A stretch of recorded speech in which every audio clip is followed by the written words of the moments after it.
but I'm literally coming as a rabbi from Judea, and I'm speaking on behalf of the Jewish people to the nations. So I'm just going to tell you the truth. There is a concept that is thrown around that's called Judeo-Christian values. But the truth is, no one really knows what that means, because what are Jewish values? There are liberal Jews, there are conservative Jews, and there's liberal Christians and progressive Christians and conservative Christians. So really, what is that? The Christian world is really pulled into two directions.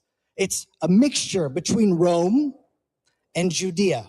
And what the world needs are Judean Christian values. And so what does that look like?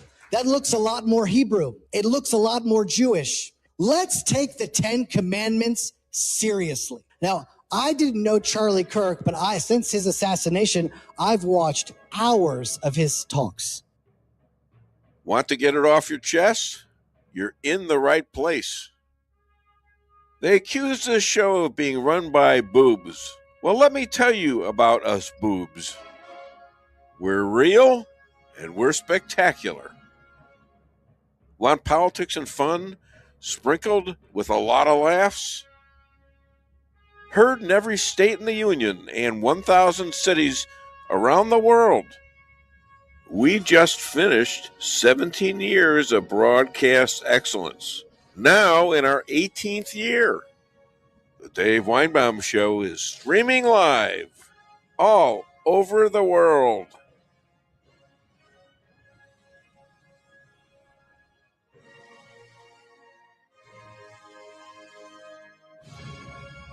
Happy New Year! Welcome to the first Dave Weinbaum Show of 2026, Friday, 8 till 11 a.m. Central Time.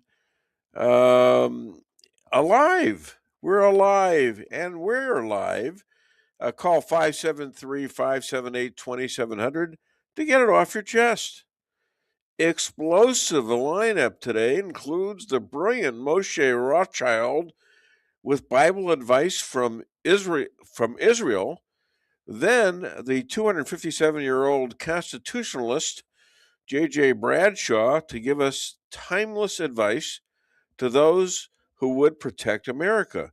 Chris Adamo, author of Rules for Defeating Radicals, to break down New York City's election of a communist as mayor, Zohan Mamtani.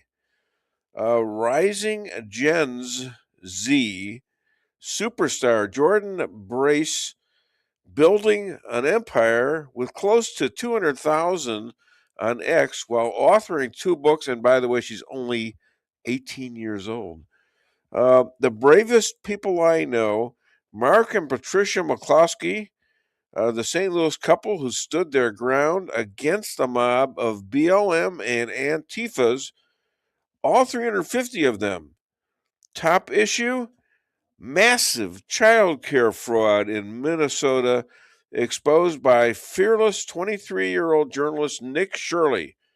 He uncovered a scheme that brought in over $100 million on one day, run by Somalis. All were suspicious of murderers of 2 Dems and 1 legislator who recently voted against this scam and her husband. Is this going on all over the country, maybe the world? Meanwhile, Trump's mastering 4D chess, piling up strategy wins while Dems scramble in circles, playing ring around the blame game. Strap on those skis, folks. We're charging down the slope to expose and explore the truth and fighting while we still have a country worth saving. He actually promoted Shabbat. He promoted Shabbat for Christians because it's number 4 in the top 10. Christians will fight for it to be in the courthouse. They'll fight for it to be in the classrooms in Texas. They'll fight for the 10 commandments because everyone that believes in God would honor the 10 commandments. What about honoring Shabbat? And it's like, well, I don't know what it was. What's the number 4 in the top 10? And so I think Christianity in some ways needs to make a revolution. And what's a revolution? It's when it goes all the way around, all the way back to the beginning. In the beginning was in Judea. The beginning was right next to my home in Bethlehem. And Shabbat, the Torah, it is to embrace what it is to be Jewish. It's to embrace the Jewish roots of Christianity. Okay, we're on the show. I got JP Maxwell over here. Good morning, everybody. We got my wife, Lisa Ann Weinbaum. Good morning. Good morning. I'm on time. The first show. Well, actually, you worked in. You were sort of on time. I was on time. It Well, said 8 o'clock up It there. depends on what you consider to be on time, because you walked in as the song was being played. You see, but I'll give you credit. I'm No. pretty sure it counts. I'm always generous with you. You know that, right? Don't you know that? Uh-huh. And also, Rick You're gracious. and Bev Henderson down there in Salem, putting on all the clips and the bits. Hi guys, Happy New Year, and we have our first guest. Look at the timing there, isn't that wonderful? This gentleman, he's a wartime rabbi. Soon back with the tours, maybe, while helping Christians and Jews live at mending the scars of war. Please welcome all the way from Jerusalem, Rabbi Moshe Rothschild. So do you live in a mansion now with the piano? Yeah, you like that background? Oh, wow, that's cool. That just happened last week, right? Yeah. So, I wish. So where are I you? wish it was real. No, it's fake. It's a fake background. Oh, I wish I was Israel. I said I wish it was real. It was real. Okay. That's a cool thing. Wow, why don't you usually it's the West Wall or something like that. Now you've either downgraded or upgraded. You could call this a downgrade, wouldn't you? If God is listening, there it is. You keep switching. Oh, that's cool. Yeah, it's not we the gotta do that. You know, do you ever get the feeling that somebody's staring at you and they're kind of right behind you? I mean, I don't know. I don't know. Oh my God! He's right behind me. I didn't know. He's up against a brick wall. That actually happened to me twice. I walked in. I was walking into a dark room, and I turned the light on yesterday for rehearsal, and I got scared for a minute because there's a person in a room. The same thing happened to me this morning. Same damn thing. I don't know. Anyways, am I too like temperamental? Am I too like you believe everything's bad's going to happen to you? That's a problem for a person, isn't it? Are you talking? Did you hear me? I heard you. I wasn't sure if you were talking to me or you were going on with Lisa. Well, I was talking to you and God at the same moment, and you kind of represent God right now because He's not participating. Oh, that's not true. He's always. Well, I think He is. Yeah, I think. Anyways, let me play a clip so we keep you quiet a little longer. And in the clip, you'll like the clip. I know you will. No, that's the rabbi's clip. Oh, yeah, gotcha. Yeah. There's a powerful Hebrew word in our parasha this week that can really reshape how we view challenges in our lives. And that is the word vayitnaker. Means he hid himself or he disguised himself. And when Joseph sees his brothers after many years for the very first time, he doesn't reveal who he is right away. He disguises his identity. But why? Joseph wasn't angry. He wasn't being vengeful. He was creating space for growth and for transformation. Sometimes in life, truth is so powerful, you have to reveal it very slowly. And his brothers, they weren't ready for it yet. So he was patient and he had purpose. There are many moments where we can feel hidden from others, even from ourselves. There are times that we have to disguise ourselves in full light until the moment is just right.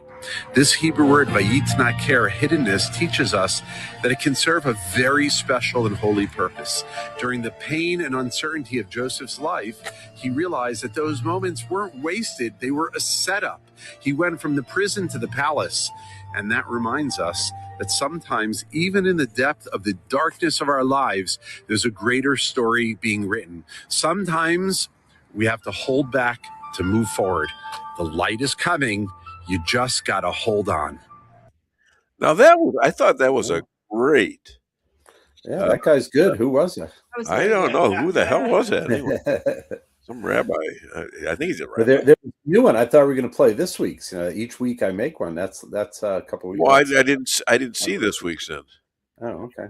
Well, I find these things in reels actually. Yeah, the Instagram. Yeah, we post them on Instagram. Okay, well, I'm not on Instagram. I'm on Facebook. Facebook too. Yeah, well, yeah, we cross post. Okay, We're so cross-posters. it's a kind of a religious Christian and thing you cross post. Yeah, I'm saying we're cross posters exactly. All right. So now that we've saved your voice, Israel's growth falls below 1% low fertility, 1% lower fertility. So after the war, what are we going to be doing? First, I didn't see that statistic, but you don't read the Jerusalem Post? I do. I don't read necessarily every single day because I'm a little busy. I'm a creator of news. I'm not a consumer of news. Yeah, well, excuse me. I'm the object of news reporting as opposed to people who read the news. But what I will say is the fertility rate here is very high in Israel. We have, I think, 3.4 kids per family, something like that. Yeah. Well, what about the rest of the countries? I mean, what about Europe and America and in general? We're all losing population because we don't have enough babies.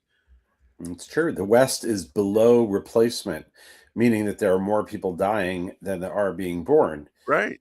So that's where, by the way, the Muslims have stepped into that gap. Yeah, isn't it interesting? Now they've been doing this for a long time. Tell me what they do. Yeah, is they come to a country either invited in as quote unquote refugees, or come in, naturalized, and they have very high birth rates, and they over a decade, 2 decades, it makes a huge impact. They get to vote, huge voting turnouts, and then they elect people like Elon Omar and Rashida Tlaib and so on and so forth, and it's just, and so on, and Zohan Mamdani, and it's a matter of time until it spreads around America, and it already isn't the America that I grew up with, and in another 10 years it's going to be even worse. Now, do you think there's a way to battle this? I mean, I know we got a great president there, and he's putting his foot down. Yeah, I'm not sure. It seems that the ship may have already sailed. If there's just so much a president can do, but he can't stop birth rates. He can't stop, people who already have a negative view of America, who live in America and are ready to protest America while benefiting from America. You can't get rid of them. So I'm not sure if that, that ship may have already sailed, and I'm not sure it's coming back to port. What I always say is sometimes you have to put your foot down to get a leg up. Yeah, well, sometimes you got to take it out of your mouth first before you put it down. That's the problem. You been drinking or what? I don't know. It's a little early in the morning here, but it is the second day of January, so I guess this is a Happy New Year. Well, you kind of celebrate that too, don't you? Or do you? Yeah. I mean, look, it's not a day off here, though. Nothing. The stock market's not closed. The banks are open. It's a regular day here, but of course, everyone acknowledges it. Yeah. I'm going to say this again because we've seen a lot of Jew hating, to your point, all over the world that we weren't getting directly after the Holocaust because everybody sort of like felt sorry for us or something. Right. But we're getting it now from all sides. over, all sides. Yeah. And in my opinion, I'm saying I watched that Australian massacre, and I watched that pitiful performance by the Australian PM, and like they didn't give a damn. Well, we got to control our guns. Well, these guys had guns coming out of their gazoo. So we must let the world know that killing and harming Jews will not be tolerated anywhere on the earth. If the government is not going to act or prevent this kind of stuff, then we need to do it. Jews need to do it. We need to protect ourselves. Let them know these guys are roaming around with these guns, like they were like they had a lot of guns, and they were like it was like being at a in a circus where you're shooting at a dummy or something like that. Yeah, it's like the ducks in a pond, just shooting it. So I'm saying, and I'm telling you to tell Bibi. I guess you got to tell him directly now, because you don't have our mutual friend there to do it. And you got I mean, he's on the right track, Bibi, but you can't let this go. What the hell's that? It's the guys remodeling. Oh, remodeling. Hey. Knock on, don't knock on the star. Knock on the Trump banner there. It's just glaring at me behind my back. And now I got the next door. They're making noise. Yeah. Okay. What the hell is this? Where is the train coming through yet? Oh, we got no respect. Where's the FBI? It's been going on for weeks. You get no respect. Oh, by the way, I got a rabbi comes in with another guy who I didn't know, and I'm telling you, these guys were dressed really good, and I'm thinking to myself, coming into the show, and I says, "What the hell is this? Am I getting arrested? I mean, did they finally find out about me? Oh gosh, I thought it was. I don't know. Who knows? I'm a little paranoid, as you know." But no, one of them says, well, I was talking to this rabbi, and he mentioned that you were coming down Highway 44, and you got a friend down in Rolla, Missouri, and he's Jewish, and the guy got interested, right? His name is Daniel, Levitt or something like that. Oh, Daniel Levitt? Yeah, something like that.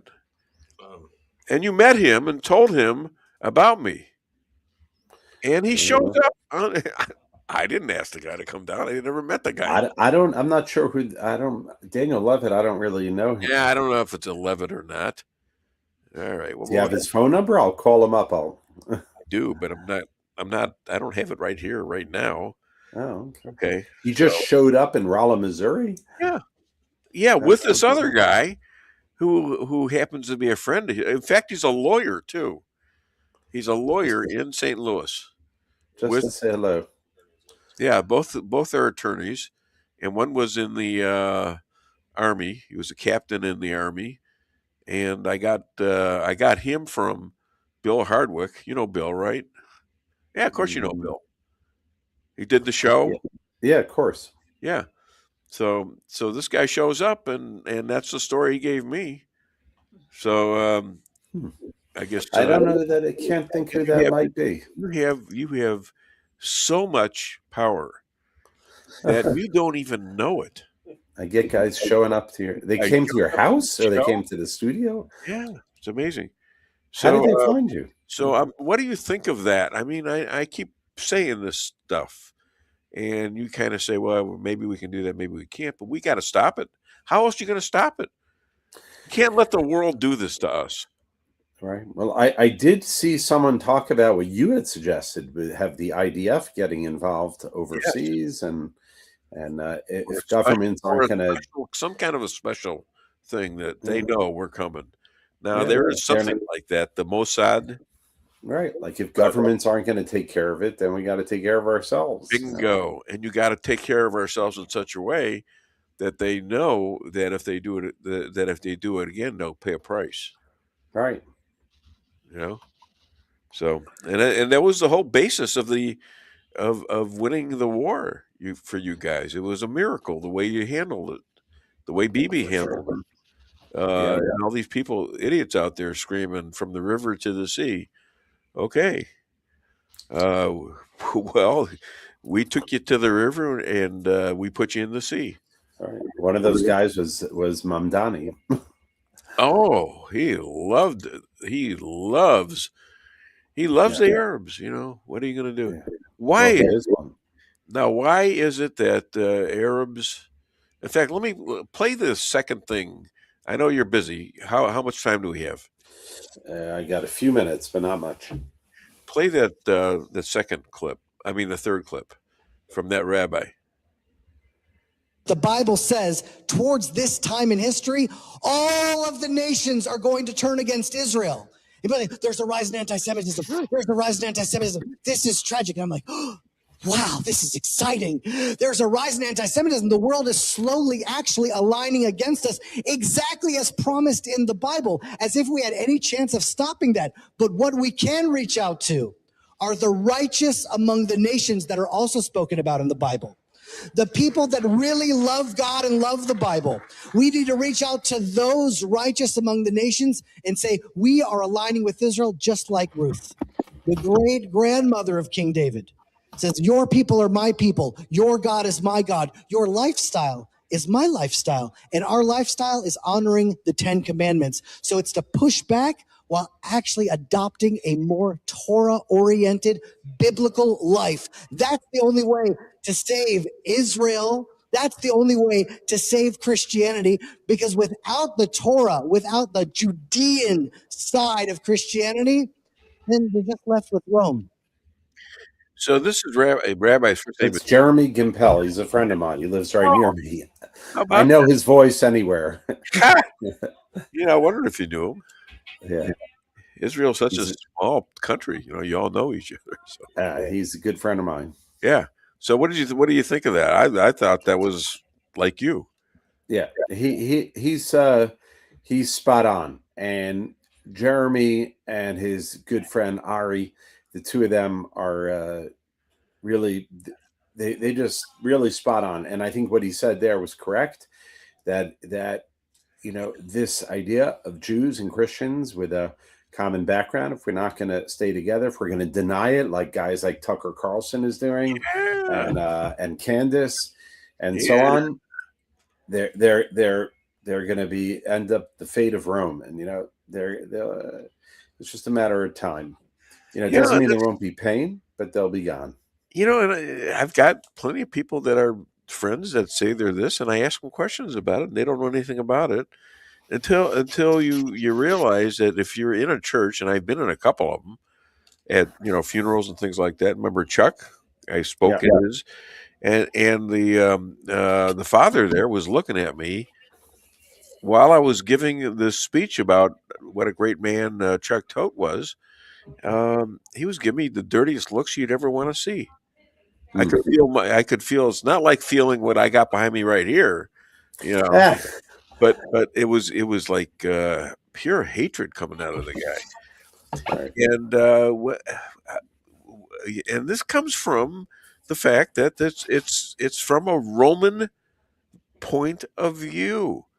You know, they didn't just they have to misread the Bible. They, you know, for like when someone said to Tucker Carlson, you know, the Bible says, if you bless them, you'll be blessed. He said, well, who do you think it's referring to? It's the church. You know, like they have to make things up. They have to reread. And my point. Yeah. It's like, was Jesus was a Jew.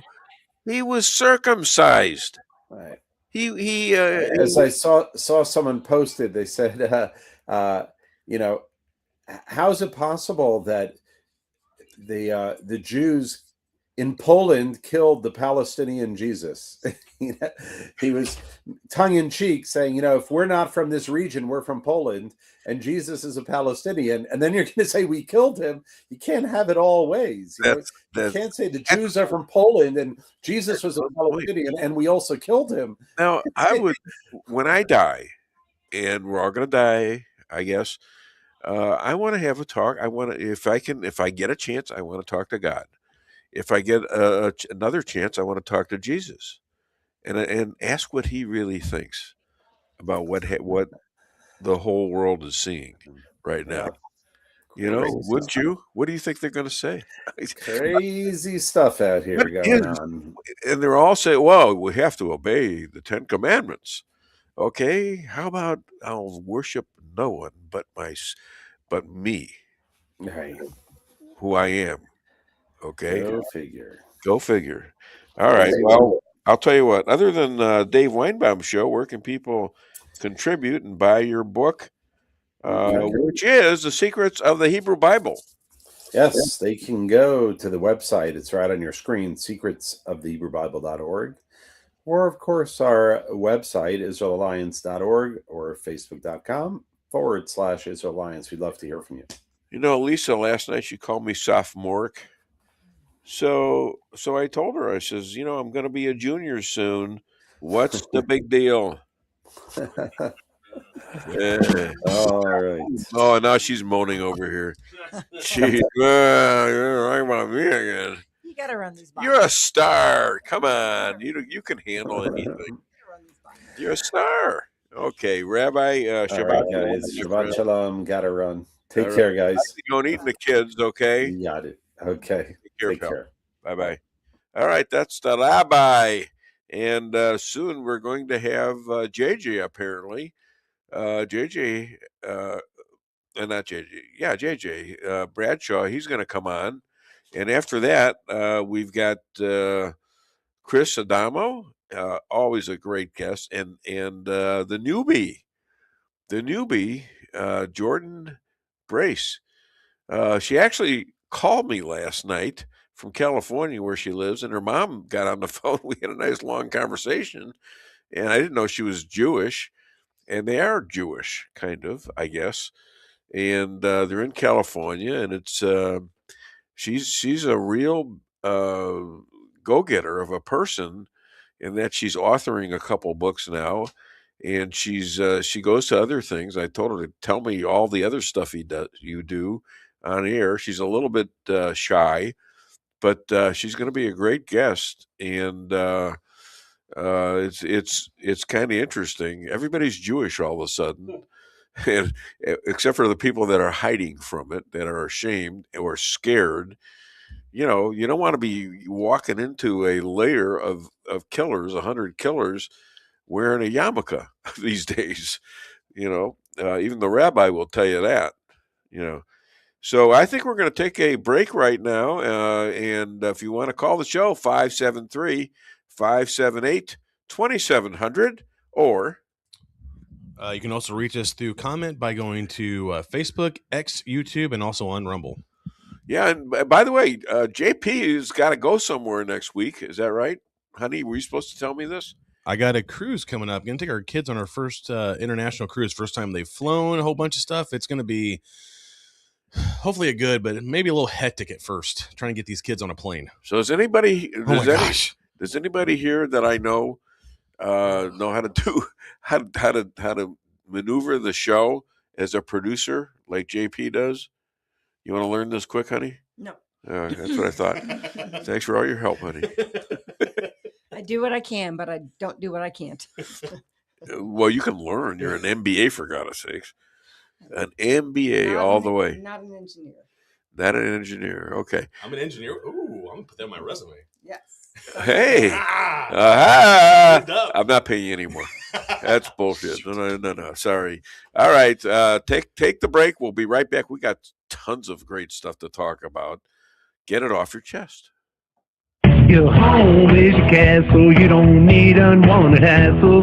Don't let those creatures move in to stay. Let us protect your investments. That's what we're all about. Plank Termite and Pest Control will save the day. Plank is locally owned and family operated right here in Rolla, a Google preferred business. Our customer service and your satisfaction is our #1 goal. So call Plank today at 368-3333.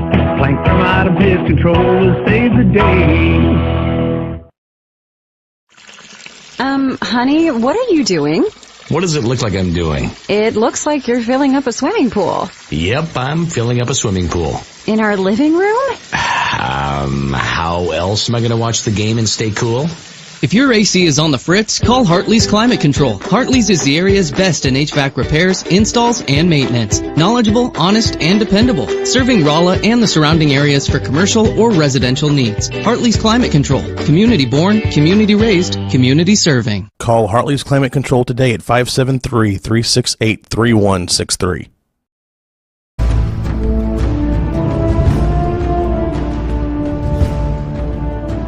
Never be too coy to tell your friends and family about koi sushi and hibachi. Celebrate the best Chinese-Japanese restaurant in the Midwest. Call 573-426-5551 to make a reservation or order takeout. Locally owned, 1808 North Bishop, Rolla, Missouri.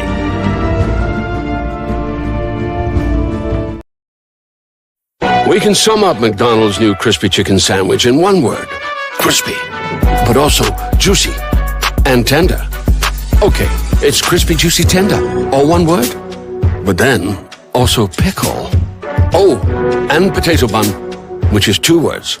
Okay, we can't sum up our new crispy chicken sandwich in one word, so you'll just have to try it to understand it. Order ahead on the McDonald's app at participating McDonald's. Ba-da-ba-ba-ba. Merrill's Quarry and Asphalt, 40 years serving cities, counties, and everyday businesses with driveways for people who live and work in our little piece of heaven right smack dab in the middle of America. Call 573-578-9101 for your free estimate of rocking, rolling, paving, driveways, sealing, and striping too. That's 573-578-9101 for your free estimate. Your home is your castle. You don't need unwanted hassle. Don't let those creatures move in to stay. Let us protect your investments. That's what we're all about. Plank Termite and Pest Control will save the day. Plank is locally owned and family operated right here in Rolla, a Google preferred business. Our customer service and your satisfaction is our #1 goal. So call Plank today at 368-3333. Plank Termite and Pest Control will save the day. At your locally owned Price Chopper, our standards are high because we know yours are. See for yourself what an incredible fresh selection of grocery items we have in store. Talk to our expert meat associates about what you're looking for. They're happy to meet any special requests like custom cuts, or see our expert produce associates on how to pick out the best fruits and vegetables. Quality in the deli means fresh, full flavor, and always delicious. If you're craving fresh baked goodness, we have that too. You can expect the best selection and the best value while interacting with our friendly and knowledgeable employees. You can find what you're looking for fast and easily at the best prices at Price Chopper. Fresh savings every day.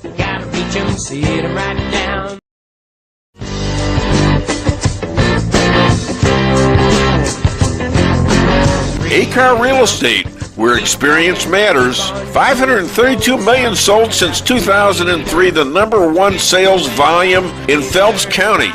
As a client for decades, I can say they are the best in mid-Missouri. Call 573-368-7355. That's 573-368-7355 for the best real estate experience you'll ever have. Gotta reach 'em, see it right now.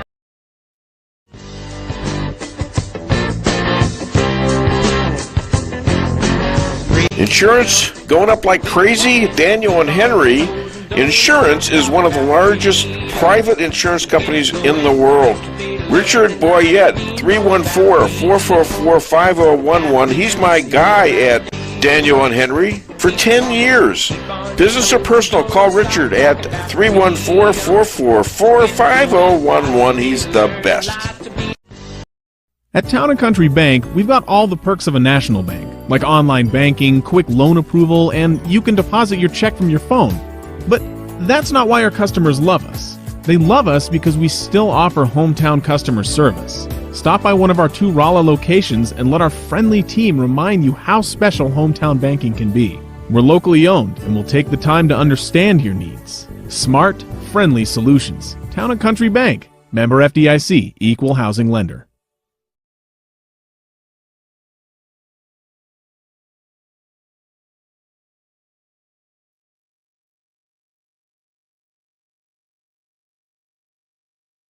Americans are not struggling. You know, this is the worst platform. Who put this stage up here? This is the worst. The freaking place is falling down. I noticed it keeps tilting further left. Like too many other things. But Americans are not struggling. You know, this is the worst platform. Who put this stage up here? This is the worst. The freaking place is falling down. I noticed it keeps tilting further left. Like too many other things.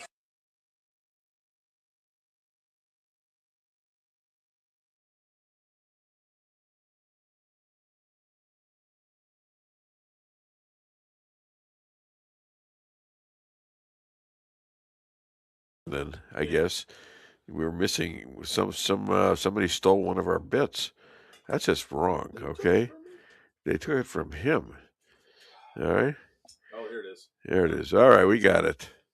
We got it. Short people got no reason. Short people got no reason. Short people got no reason to live. I'm gonna find that writer, gonna kick his ass. He can tell me what he's gonna do. Short people, we ain't taking it. We ain't taking it anymore. Gonna bust you there. I'll bust you there. I'll bust you anywhere. Quit talking about us. Quit talking about us. Us short people don't like it at all. Ouch. What? Ouch. What? Was that really necessary? Just having a little fun. Okay, where's the where are the do we have anybody making any comments? I think we I do. just told you Ken Wilhelm had a clever one for you. I haven't looked at Good morning from Patricia Odin Maxwell. Sounding good, looking good. Go team. Thank you. Pastor Pat. Rick Camino, good picture of you, by the way. Good morning, and good morning to you and Bev. Owen McNamee, 1961, reposted this stream. Thank you so much, buddy. This guy he works his butt off. It's like I have an assistant. Hey, can you come in and do the show? Okay. Ken Wilhelm, look at this. Happy New Year's. No, read it again. Dave, Hoppy. No. Ken Wilhelm. Happy. What's the next one? Happy News Year. Oh, okay. You know, I get a little mixed up with the words and the letters and all that. Everything's a blur since I married her. Shannon Reed. Good morning and Happy New Year. What? That was pretty quick, wasn't it? Stop it. Ow. Good morning. Happy New Year from Shannon Reed. Thank you, Shannon. She's another real loyal fan. All right. You want to call the show? 573-578-2700 or... just like the others just did, you can reach us by comment on Facebook, X, YouTube, also on Rumble. Watch the phone in case you call. Is he calling in? He might be calling in. Okay. All right. So, anyways, he's JJ's coming in. He's putting down his dog, and put that some bitch down right there. They don't stop. Hey, we're doing a show. So the good thing is I'm monitoring the show. That's not coming through, but it sure is annoying for those of us in the studio. So that's amazing. And now we got a big picture of Donald Trump looking at me. Oh my gosh. He's on my back. I'm carrying him over from 2020 and all the way to 2028. That's an 8-year tow. And you know what? Let's go, brother. Let's keep on doing the job. How about more of our conspiracy theories?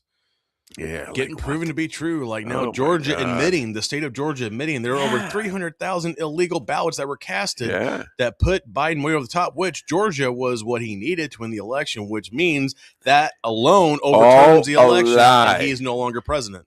Which one of us who are like, conservative, maybe even just a little bit conservative, didn't have a tinge of feeling that this was a fraud when it happened, within a day or two of when this thing came through, seeing all the people in Georgia coming in and out of the voting room, putting up cardboard so people couldn't see in. I mean, come on. And everybody said, "Oh, you're lying, and you need to go to jail because you're lying about the election." And then impeaching Trump, it was all a fraud. And these people need to go to jail. They all know it. All the Democrats know it. All right. And there's very few of them that are willing to stand up. One of them is Fetterman out of Pennsylvania. He's been a real good, maybe Manchin out of West Virginia. Of course, he's not in anymore. No, he resigned. I guess the only thing that I just keep pointing back to, and I'm holding out hope that they are just getting overwhelming evidence so that when they do this, there's no doubt why they're doing it, and it's not shown as just being like political kickback. But where are the arrests being made? Why are people not already being? I mean, indictments. Okay, what are those worth anymore? Well, here's the problem. Here's the problem. We have a slow system, an intentional slow system, so that we don't get these judges that slap them down, put them in jail without a trial. How many of those happened in D.C. After the 1/6 situation? They were throwing people in jail left and right. No lawyers present, no charges officiated. Well, you know what? They ought to get the same treatment, but that would break our system entirely for the future. Now we got to take care of these, but we got to take care of them in the right way, so we don't get the crap that's coming out of them right now, which is we'll do it any way we want to unless we get caught. Yeah, and I agree. And that, I mean, we have to do it legally. We have to do it the right way. It would seem like at this point we've got enough, but maybe they're wanting to have overwhelming evidence so people can't say that this is just Trump trying to get revenge. Yeah. That's what I'm holding out hope for. So, okay. Well, apparently JJ, I don't know. You want to give him a call? I can step outside and call him. Yeah. Why don't you call him and see what's going on, because he said he was coming. So we're gonna give him a call, and I'll keep babbling away. Yes, dear. It's a tough thing to go through. I know. He might be right in the middle of something. Well, he called me up to tell me that he was going to do it.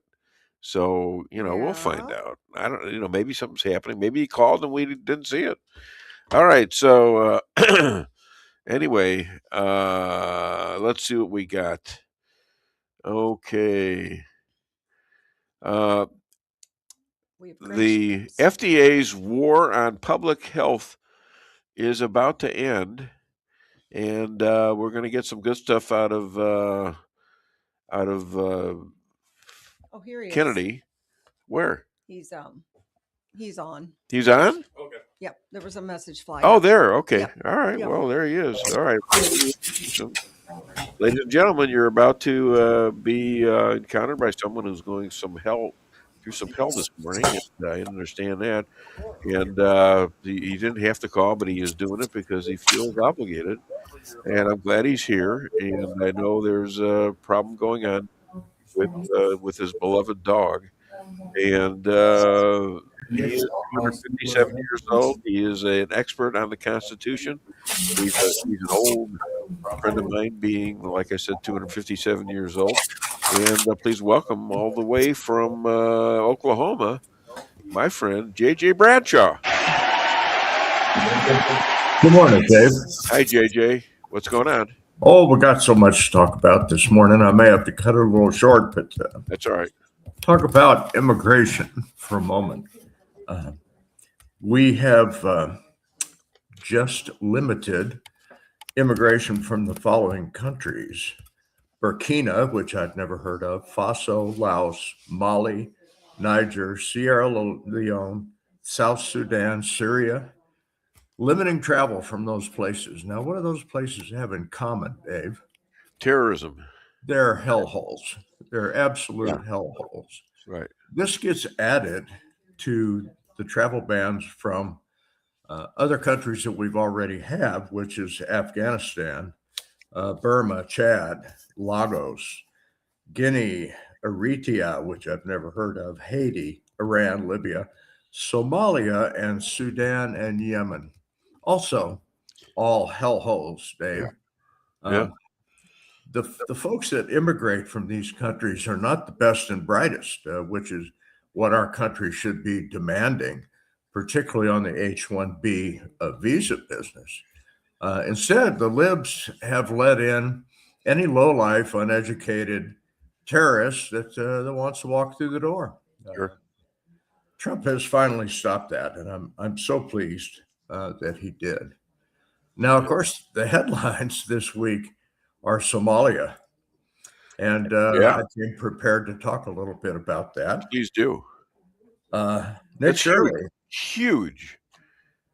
This could be the biggest scandal ever. I think bigger than Jan 6.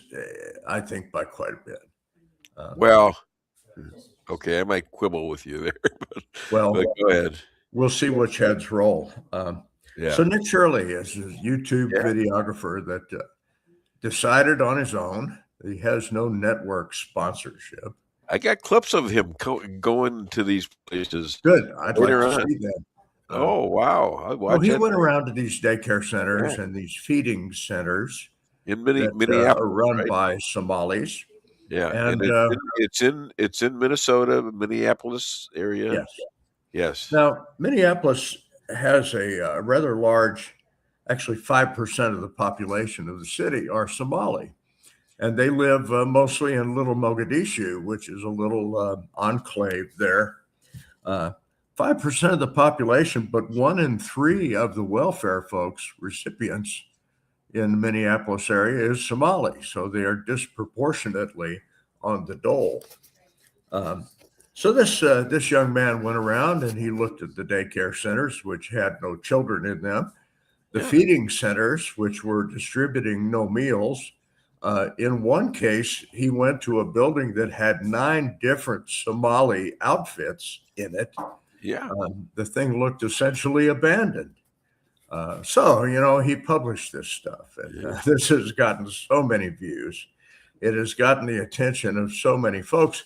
But the real story here is our mainstream media is not even looking at this. How about that? Now, some clown from CNN, and I'm sorry I don't recall his name. Tell them about that one. The clown from CNN was beating up Nick Shirley on television for performing this ritual that he did, for going around and doing this. Wait a minute, CNN. You've got high-paid reporters that are claimed to be investigative reporters, and they didn't show up. Instead, they show up on the air beating this guy up. That shows you how negative CNN is and how absolutely worthless they are as far as a news gathering outfit. So there was a little bit of video. Maybe you have this. A Somali daycare manager, Nashura Mohammed, a couple of days after this story broke, claims that his daycare was broken into and all his records of employee employment and the children that go there were conveniently stolen. Wow. And provided a bit of video. It was a still photograph of so-called break-in. Of course, the police have come and looked at that over and said, nah, that wasn't broke in from outside. There's no evidence of all of it. And if you look at it, the hole in the inside of the building it's substantially lower than the hole in the outside of the building. The guy would have to be a snake to be able to get through that. So this Well, in is a certain way, they are snakes. You know, this is possibly all nine. this money, about This is $10 $9 million. billion. Yeah, That is 9 with 9 zeros after it. that's an estate. That's a lot of And shekels. it's come out of the pockets of who? The taxpayers of Minnesota. Oh, and the feds. Let's not forget, there's a whole bunch of daycare dollars that are you rolled have into to this thing wonder, by the federales. what is happening in the rest of the blue states, even the red states? Is this the way it is all over the country? Probably. Maybe This even is the all tip of the over the iceberg, world. Dave. Huh? This is the tip of the iceberg. Exactly. And yeah, it interests me that James Comer, the House Oversight Committee, have requested for Governor Walz and Keith Ellison to come and testify in front of the committee. They have so far declined, so they're going to be subpoenaed to testify in front of the committee. And Walz has tried to distance himself from this thing in such a desperate fashion. In fact, yesterday tried to blame it on Donald Trump. Yes. Well, you talk about Trump derangement syndrome. You know, if the sun comes up and there's a cloud in front of it, it's Trump's fault. Orange man bad, no question about it. And there's a certain amount of population, maybe maybe considerable. I mean, it might be a quarter of the population actually believes the stupid lies. I mean, come on. If you're going to lie about somebody, you got to make it at least plausible. There's no plausibility in any of these. You might want to put a little believability in there, Dave. It's that Trump again. It just amazes me that there are people in our country, the folks that probably graduated from high school, that cannot balance a checkbook, that actually believe this stuff.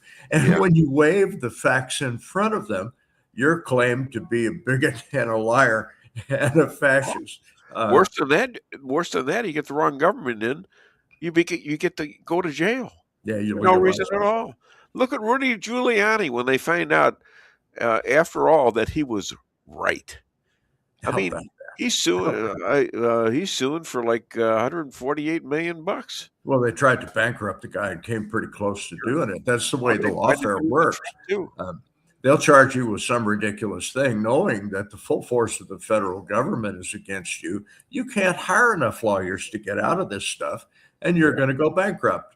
They know that. That's the intent, to shut you up by taking all of your money. Yep. And they're relatively good at it. So I think the Somali issue is going to be front page news for quite a while. The only reason it's front page news on the networks is the independents have showed them up and shamed them into doing something about this. MSNBC, the former rest in peace MSNBC, has been strangely silent about this. Yeah. CNN's made a few noises about it. Fox is raising hell about it, and I'm so glad that they are, because this has the capability of being a heck of a big problem.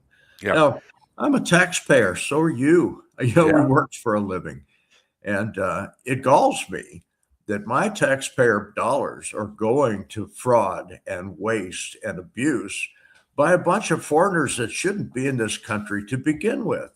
Now, we need to do something about this. And Trump's crew has talked about mass deportations, removal of citizenship. I'm fine with all of that. Of course, it'll be flogged to death in the courts, but it at least tells me that there's somebody. Well, not necessarily the Supreme Court. Not necessarily. Maybe not. But look, I mean, take a look at the Somalis. 1 out of 3. Yeah. 5% of the population in Minneapolis. 1 out of 3 welfare cases is Somali. Look at what they contribute to our country, Dave. Look at Omar. I mean, the leader there is practically saying I don't represent the United States. I represent Somalia. Yeah. Okay. Time for you to leave. That's the truth that I believe, and she said that before. Yeah, go back to your hellhole of a country. I don't They're particularly sending a lot of want money to. to Somalia and to themselves. How does this woman become worth maybe 60, 70,000? Now she's worth $30 million. Yeah, Dave, I'd like to know about that. Years, not bad. Did she do insider stock trading like Pelosi did? No, I think this is plain old graft, bribery, and theft. I don't think she needed to. I think that this needs to be looked at. I think this woman should serve a long prison term and then be deported back to her crappy little country. But that's just me. Recognize that I'm a right-wing lunatic and probably should be in an asylum. You can't even excuse that. Use that as a reason not to do this, because she is committing treason to the United States of America, something she swore she would never do under God or under Muhammad. I don't know who. Maybe she thinks Muhammad is, but whatever. She took an oath saying she would not damage the United States of America. How about that? All right. More power to her. I'm looking forward to seeing her face on the television, perhaps with handcuffs on. I hope they do a perp walk like they tried to do with others. But who's coming out of this? Who's coming out of the Mondavi election? That was the next thing I was going to talk about. Go ahead. Don't Mom Donnie. They swore that guy in as mayor of New York City. Yeah. And one of the things that I looked into is he plans on taking the rent control housing, which is not the majority of rentals in New York, but it's a substantial portion, and freezing the rents. Yeah. Well, we still have inflation, 2-3%. The rents probably should go up with that, but this is already the most expensive place on the East Coast to live. Now, this guy comes out and says, yeah, we're going to freeze the rent. We're going to make sure we've got affordable housing. Right. Let me tell you how he's going to do that. If you recall, Barack Hussein Obama wanted single payer for health care, and he couldn't quite get it. I think Mamdani is going to have a hell of a time getting this past the precinct captains in the various boroughs of New York. So here's what he's going to do. He has the capability of regulating, and he is going to slap enough regulations on these poor landlords that it ultimately will not be worth their while to hold on to their rentals. They're not going to make any money at it. He's going to make such a headache out of the thing. They're going to say, to hell with it. I can make more money in the stock market. They're going to walk away. Sure. Guess who buys that housing? The government. City of New York. Yep. Yeah, that's right. And they do it by raising the taxes of all the business people in town. Yep. Everyone else is making an honest living. They're going to raise their taxes, and they're all going to say, maybe you get away with this on a national basis, but we're moving to Florida. We're moving to Texas. I can make more money in the stock market. Exactly. And, why would I put up with that crap? This is not going to be some accident, Dave. This is by design. And he hasn't come out and said it, but that's the methodology he's going to use. And being a landlord in New York might not be such a good idea right now. Yeah. Besides that, he said he was going to take $19 million. I don't know where the hell this money's going to come from. He'll probably take it out of the federal government some way or another. I don't think it's build some affordable housing. Trump in there, I'll tell you that. He claims he's going to build some affordable housing. Well, per square foot, New York City is some of the most expensive real estate in the world. Yeah, you're not going to make affordable housing in new construction there. Not going to happen. You might shove new construction way out in the boondocks someplace, 100 miles from New York City. You might be able to do that, but people aren't going to live in it. Right. So the man is, I'll give him this, he's cagey, and he is a socialist, no doubt about that, Marxist. I'm curious what Donald J. Trump is going to do to this guy. Because when he starts doing the more outlandish things, which I'm sure he's going to do just as soon as he possibly can, Yeah. I think the federales are going to swoop on in and say, well, wait a minute, we got some federal laws that govern this stuff. Sure. And oh, by the way, what you're doing is constitutional, so we will just cut off any federal funding to your city until you straighten yourself out. That, of course, will flail into the courts as well. But I think the guy thinks he can do a lot more than he can actually do. The borough captains are not going to go along with a lot of this stuff because it directly affects their constituents and their elected representatives. So that's where we are. Yeah. Well, here's the guy that grew up. He grew up a Muslim, and he also has the well-being of having a no job until he ran for office in the government, and he's 34 years old or 33 or something like that. So it's like he doesn't know what he's doing. He has no clue. He's an expert on things like what my next guest is going to come up with, and that's Chris Adamo. He's an expert on socialism turning into communism and what happens when that happens. Badami is Saul Alinsky's playbook. We talk about Alinsky so often here because Adamo wrote the counterculture to that. That's right. I've read them both, and Mabdani's he's working on that playbook now. I'm curious what he has as far as advisors is concerned. If he's got a bunch of dummies for advisors, he's going to flail. If he's got some pretty sharp socialists as advisors, he may actually get some success out of this before he's shut down. I just wonder, does the man in the street in New York City actually believe this guy is going to do some good? We've looked at history. You and I have lived history. Yeah. We look back, and every time Marxist stuff has been accomplished, it turns into a frickin' dictatorship. Yeah. So, it doesn't we'll work. see. It's never, ever worked. Okay, show me where it worked.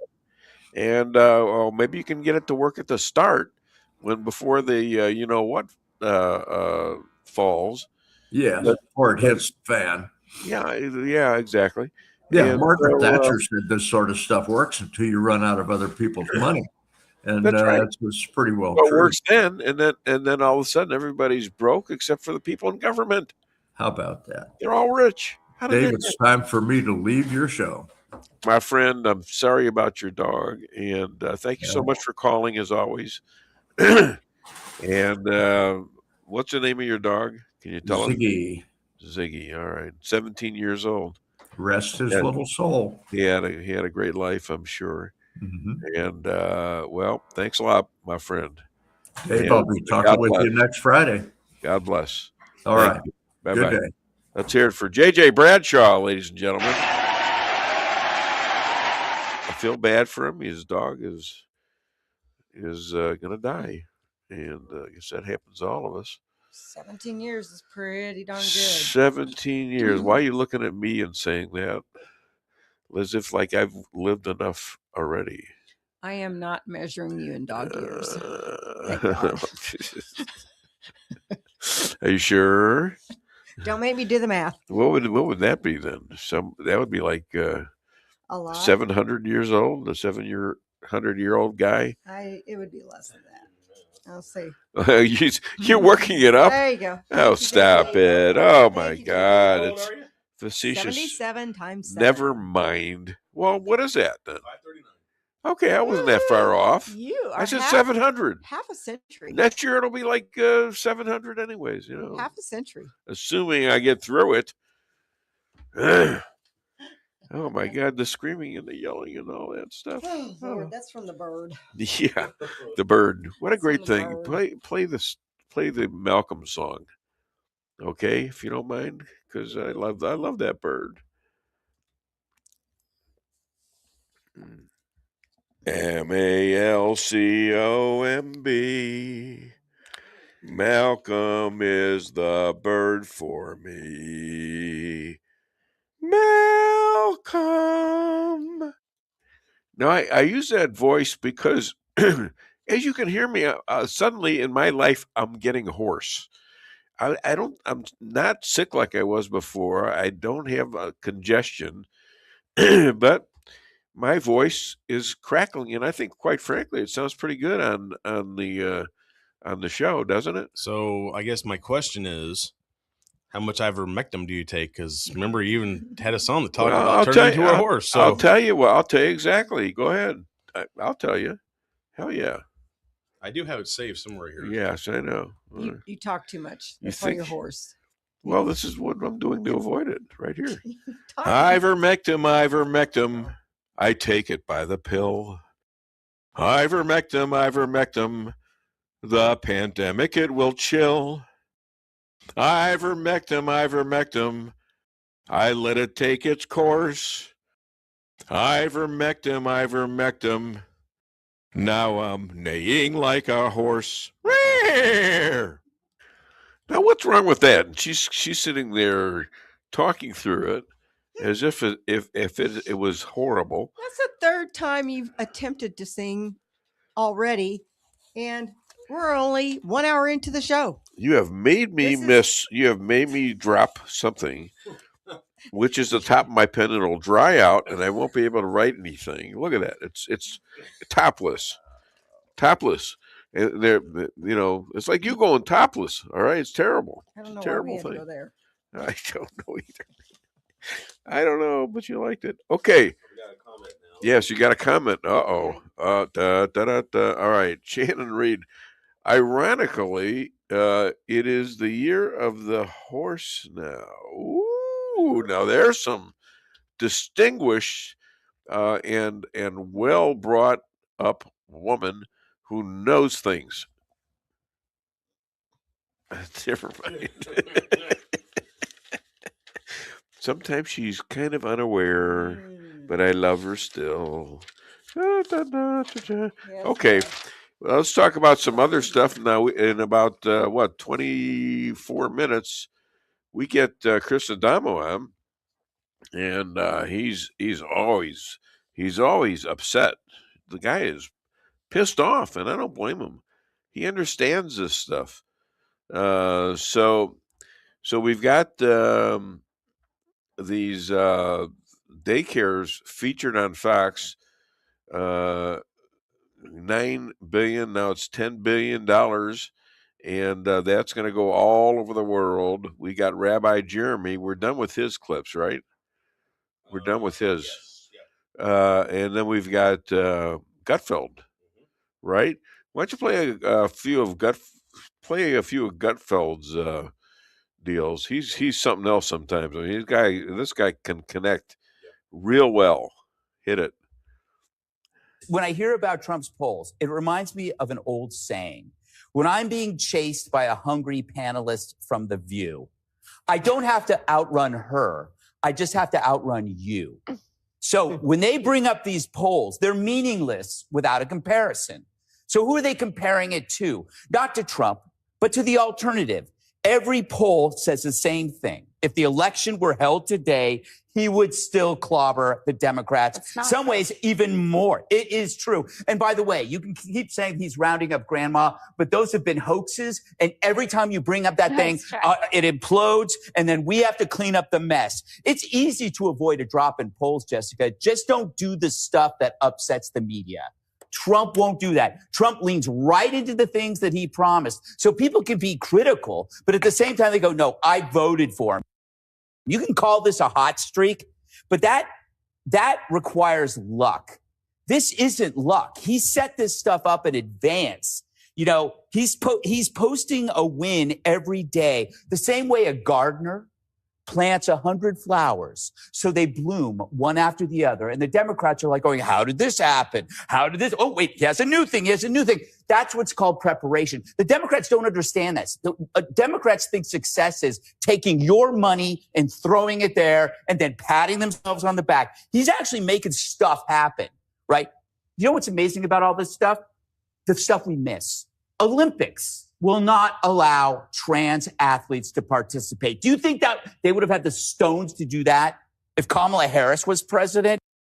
No, we'd have trans tax cuts right now. Now, because of Trump, we have 3 prominent medical centers in California who are no longer doing trans surgeries on kids. And why? Because Trump stood up and he shared the risk, and he spoke truth to power to the deranged activists that had intimidated the Democrats for so long. Lastly, today, an executive order to remove vagrants, homeless and drug addicts from the streets of America and to place the mentally ill and the criminally deranged into treatment centers. The reason why I bring this up is because it's amazing for people who live in the city. There are going to be a lot of liberals who are going to say how terrible Trump is. But when they're on the subway, they're going to be thanking God for him. Just the way they do when they talk about illegal immigration and then they drive home and they see that it's much cleaner and much better. They're going to pretend that he's so intolerant and how mean this is. But you're not going to stop this because you need this. You need this. These were just, and look at AI yesterday. AI, he understands we have to be there first. If we're not, it's over. You know who was the AI czar before him? Kamala Harris. I know. She didn't even know what AI stood for. There you go. There you go. I mean, that guy is, he's not always that funny, but you know what? He's very cognitive but on that. Kamala knew what it stood for. I mean, she even said it's 2 letters. Yeah. She knew exactly what it was. She had such a good pulse on this thing. So sad. Think of that. She had been president. Oh my gosh. This is a plan of God. What God did was maybe save us by not having Trump win in 2020 and showing what a complete he showed the side of the Democrats that they all did to themselves because they didn't have Trump to kick around anyways. So let's think about how great the Democrats were in this last election. Biden was so spectacular and everything was so great that they ended up removing him from the ticket, replaced him with Kamala, who now I don't even know what she's doing. I don't think she's doing anything. I think she's going to run for president, maybe, and then or governor of California. And then her VP candidate is now ingrained in this fraud case that in the state that he runs in Minnesota, Tampon Tim. Tampon Tim. You can't make this stuff up. No, you can't. No, because and if you said this early on in the 2000s, like we were like 2020s. Even before that, I was calling this out under the Obama Biden administration. I was saying these guys are heading us for a war, for a civil war. I think I wrote an article about it on in 2013. That's one of the reasons why I kind of like Glenn Beck, because he comes up with this stuff before everyone else does. 15 years ago, he was talking about the Muslims were going to try to take over the world. Well, that was kind of a big thing to say, and he was laughed at, scorned about, and all this other stuff. But, that's what's happening. It's happening all over Europe. It's happening in the United States. What do you think Somalia is? Where do you think that came from? Where did the Somalians come from? They came from Biden and Obama when they had their realm as president and vice president. And I'm pretty sure Obama knew what he was doing, and I think they flew these people into the country secretly and at night, so they wouldn't get caught. I remember those times that we were getting rumors like that. Well, how did all those Somalians get to Minneapolis? Okay, how did they get to Minnesota? Really? And this is more than just a political issue. It becomes socialized when a lady that I know in St. Robert, who is related to Melissa Hortman by marriage, was a Democrat representative in Minnesota. She helped kill funding towards some of this fraudulent stuff they found out in Minnesota. And she even spoke out afterwards. She cast the final vote to strike down the legislation that was going to keep the funding going. Yeah. And she said, I am concerned for my safety. What happened shortly after? A guy impersonating an officer comes into their home and kills her and her husband. Yeah. Just kills them right there in their home. Yeah. And the lady in St. Robert that I know was related to her by marriage and was just completely horrified. Do we hear about this anymore? Is anyone talking about this? It was talked about very shortly after they were killed, and then it went dead silent. What happened to Fox News? They're supposed to cover. Well, I thought they somebody covered it. It was right after, but it was like there's no connection really to her voting that way. And again, which proves she's a Democrat, by the way, again, who did this. Yes. They will kill their own if they step out of line. Yeah. That's what happened. So I wonder if the FBI is on this. Call Cash. I know. All right. Cash, pick up the phone. Well, what's his name? Bianchi or no, not Bianchi. Bondi. Not Bondi. Well, call her too. Hell. I mean, Dan Bongino's getting ready to leave. So Bongino's going. Yeah, he's going in a month or so. Yeah. But that was always his plan. That's what they say anyways. He really wanted to be head of the Secret Service. So, I mean, that was really what he wanted. Yeah, he talked about it on his show. He was hoping that Trump would give him lead over because that's what he used to be, a Secret Service agent. Yeah. Under Obama. And he said, I want to run the Secret Service. There's some things that need to be changed because he was concerned about Trump's safety. Yeah. And never happened. Wonder why. I don't know. Huh. Don't know. Donald, call the show. He's standing right behind me. You think he'd say something. Any minute now, I'm expecting this thing to become real and start yelling at my back. He's been oddly quiet the last 2 months. Well, yeah, he has kind of, but Should we move him? Is he making you nervous? He is making me nervous. Too much pressure? But you know what? He's making me raise my game. I'm raising my game because of him. Did he walk over there? How'd he get there? Seriously, he's quite an example because I'm not far away from his age, and it's people my age and below are losing it, and I still got fairly well adjusted.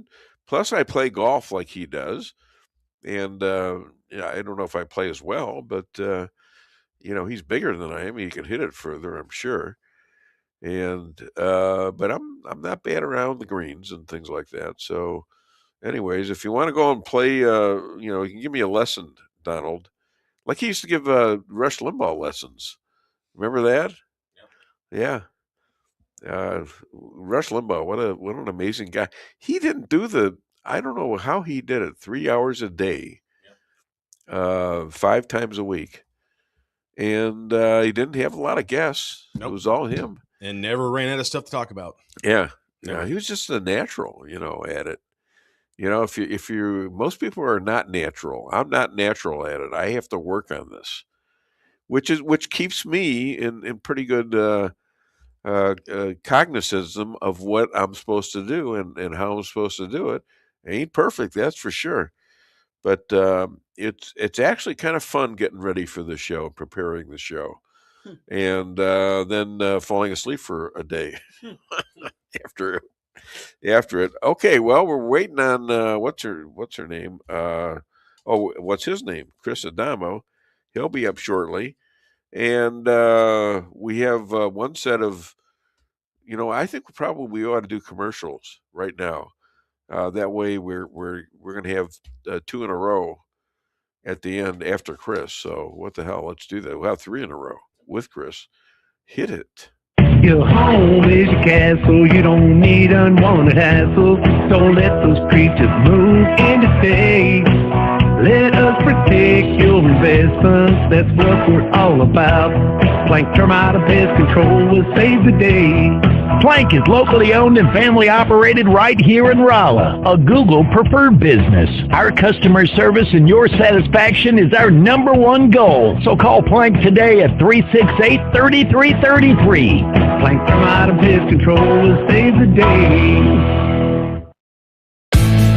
With warmer temperatures right around the corner and allergies ramping up, now's the time to get those AC units serviced. At Hartley's, we pride ourselves in offering outstanding service with fast response times. With proper maintenance, you can make those hot days be a lot cooler and remove those pesky allergens that always seem to find their way into your home. Call us today so you can be living a much cooler and healthier life. Hartley's, community born, community raised, community serving.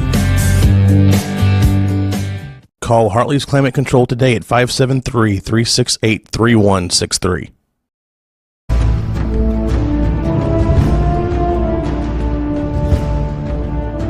Never be too coy to tell your friends and family about Koi Sushi and Hibachi. Celebrate the best Chinese-Japanese restaurant in the Midwest. Call 573-426-5551 to make a reservation or order takeout. Locally owned, 1808 North Bishop, Rolla, Missouri.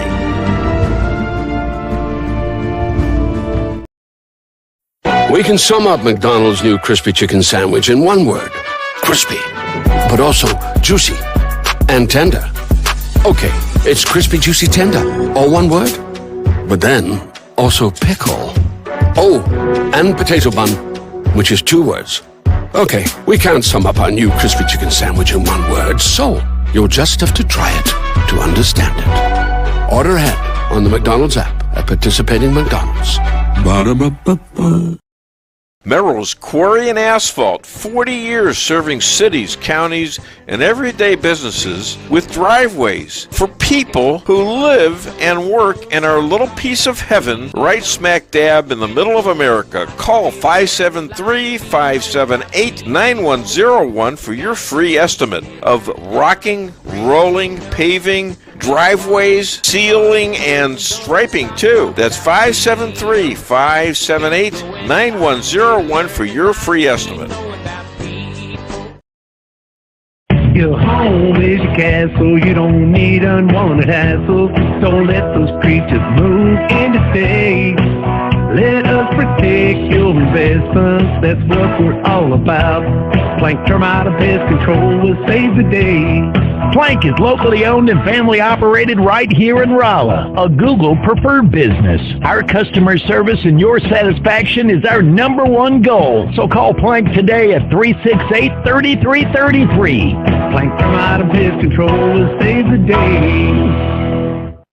Busy schedule? Let your locally owned Price Chopper help you save time with online shopping. It's easy. Sign up to tcmarkets.com or download our mobile app in the App Store or Google Play. Create an account and browse through the categories and choose the items you need. When you place your order, your personal shopper will get all of the items you've selected, taking the same care you would and following your notes. We offer free curbside pickup, so you don't even have to get out of your car. Start your online order today and no online shopping fee for a limited time. Go to tcmarkets.com or download our mobile app to get started. Price Chopper.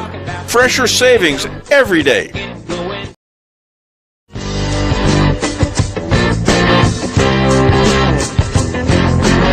A-Car Real Estate, where experience matters. 532 million sold since 2003, the number one sales volume in Phelps County. As a client for decades, I can say they are the best in mid-Missouri. Call 573-368-7355. That's 573-368-7355 for the best real estate experience you'll ever have.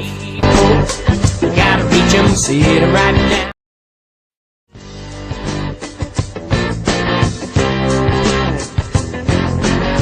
Insurance going up like crazy? Daniel and Henry Insurance is one of the largest private insurance companies in the world. Richard Boyette, 314-444-5011. He's my guy at Daniel and Henry for 10 years. Business or personal, call Richard at 314-444-5011. He's the best. At Town & Country Bank, we are committed to providing exceptional service to our customers. We do more than just provide loans for our community. We help make dreams become reality. Whether it's a new home, farm, business, or a new car, we would love the opportunity to help. Stop by one of our 2 Rolla locations and let our friendly lending team remind you how special hometown banking can be. Smart, friendly solutions. Town & Country Bank. Member FDIC. Equal housing lender. Okay, we're back. Welcome back to the Dave Weinbaum Show. We got lots more coming on. We got, right now I'm tangled up in my thing. Joke on me. Ah! Okay.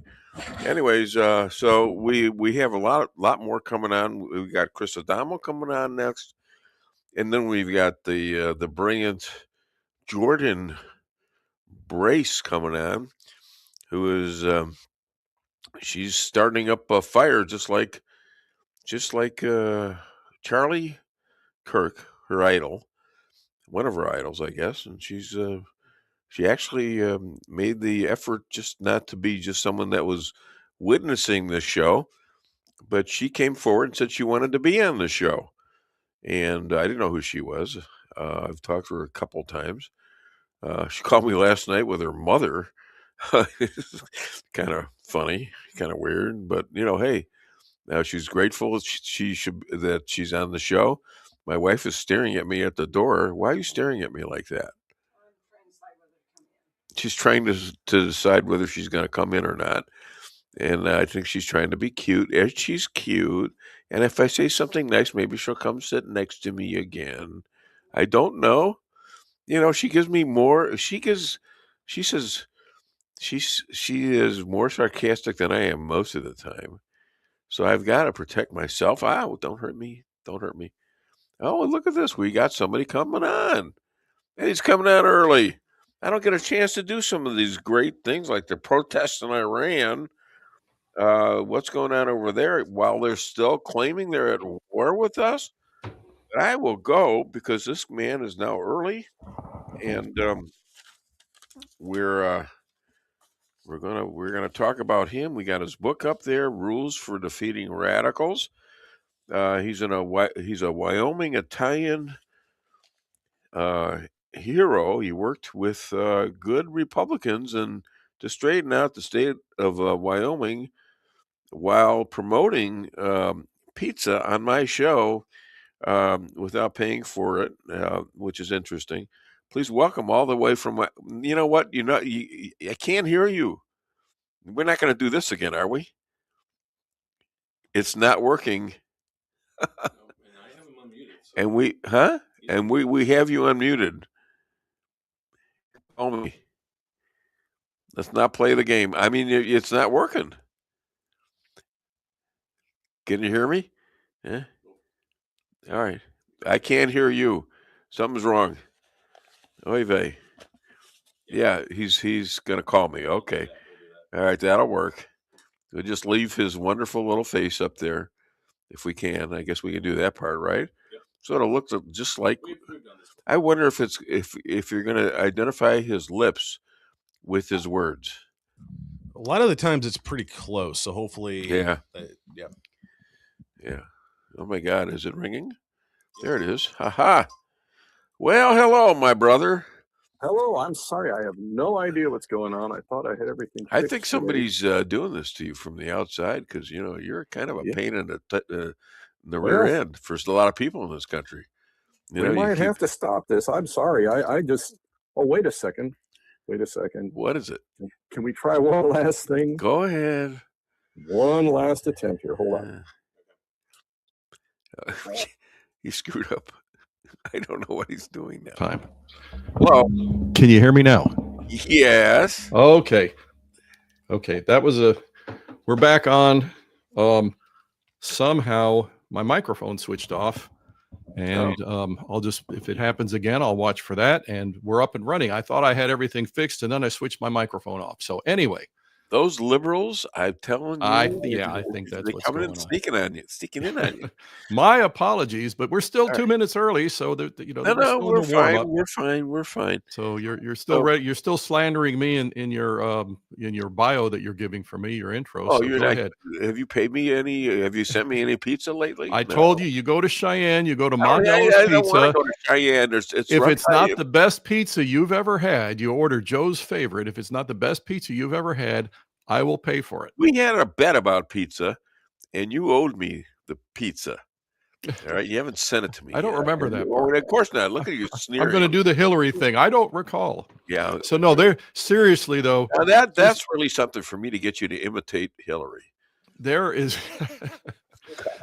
lots to talk about. Well, and what do you want to talk about? All right. Oh my gosh, I got a whole page full. Johan Mamdani.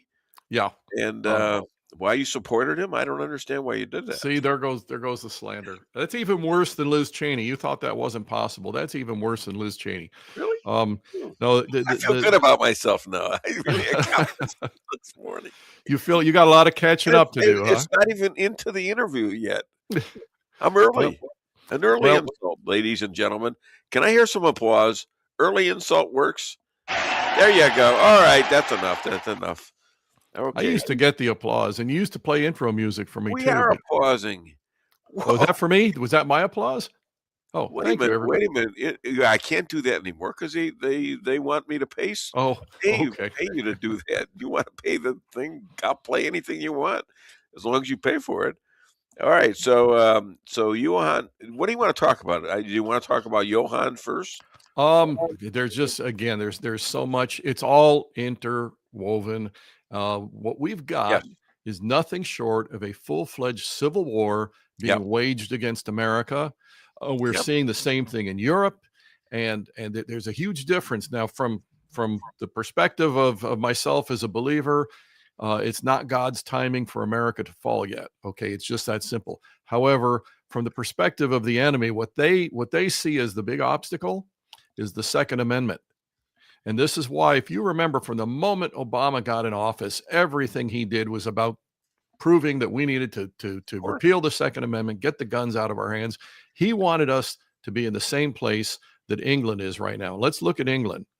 Okay, I don't have the exact numbers here, but their incidents of rape across England are up by something like 2,000% in the last 15 years because of Muslim invaders coming in. However, if somebody was to say what I just said in England, they go to jail for it. Right. Okay. And they don't have a choice. You know why they don't have a choice? Because they're disarmed. Because if cops in a neighborhood are the only two guys that have guns, you have a whole neighborhood full of people, they're sheep. England let them get themselves in this position years prior to what's going on right now, but it set the stage for it. Keir Starmer, the English Prime Minister, just got out the other day, and you know what he's saying? He's talking about all the wonderful contributions that Islam has made to English culture. It's turned England into a hellhole. Yeah. The young English girls are being dragged off, being gang raped, and you can't talk about it. You can't say a word about it. Okay. And you're going to jail. Yeah. It's exactly the backward stuff that we are in actually we are suffering through in certain cities already. It's going down that road, and the plan is absolutely to bring us to that same place. The big problem for these people is that if it gets bad enough, American citizens will go out to Lexington Common, arm themselves, and say, we're taking on the redcoats or whoever because we're tired of this. Okay. Yeah. Now they've got to get your guns.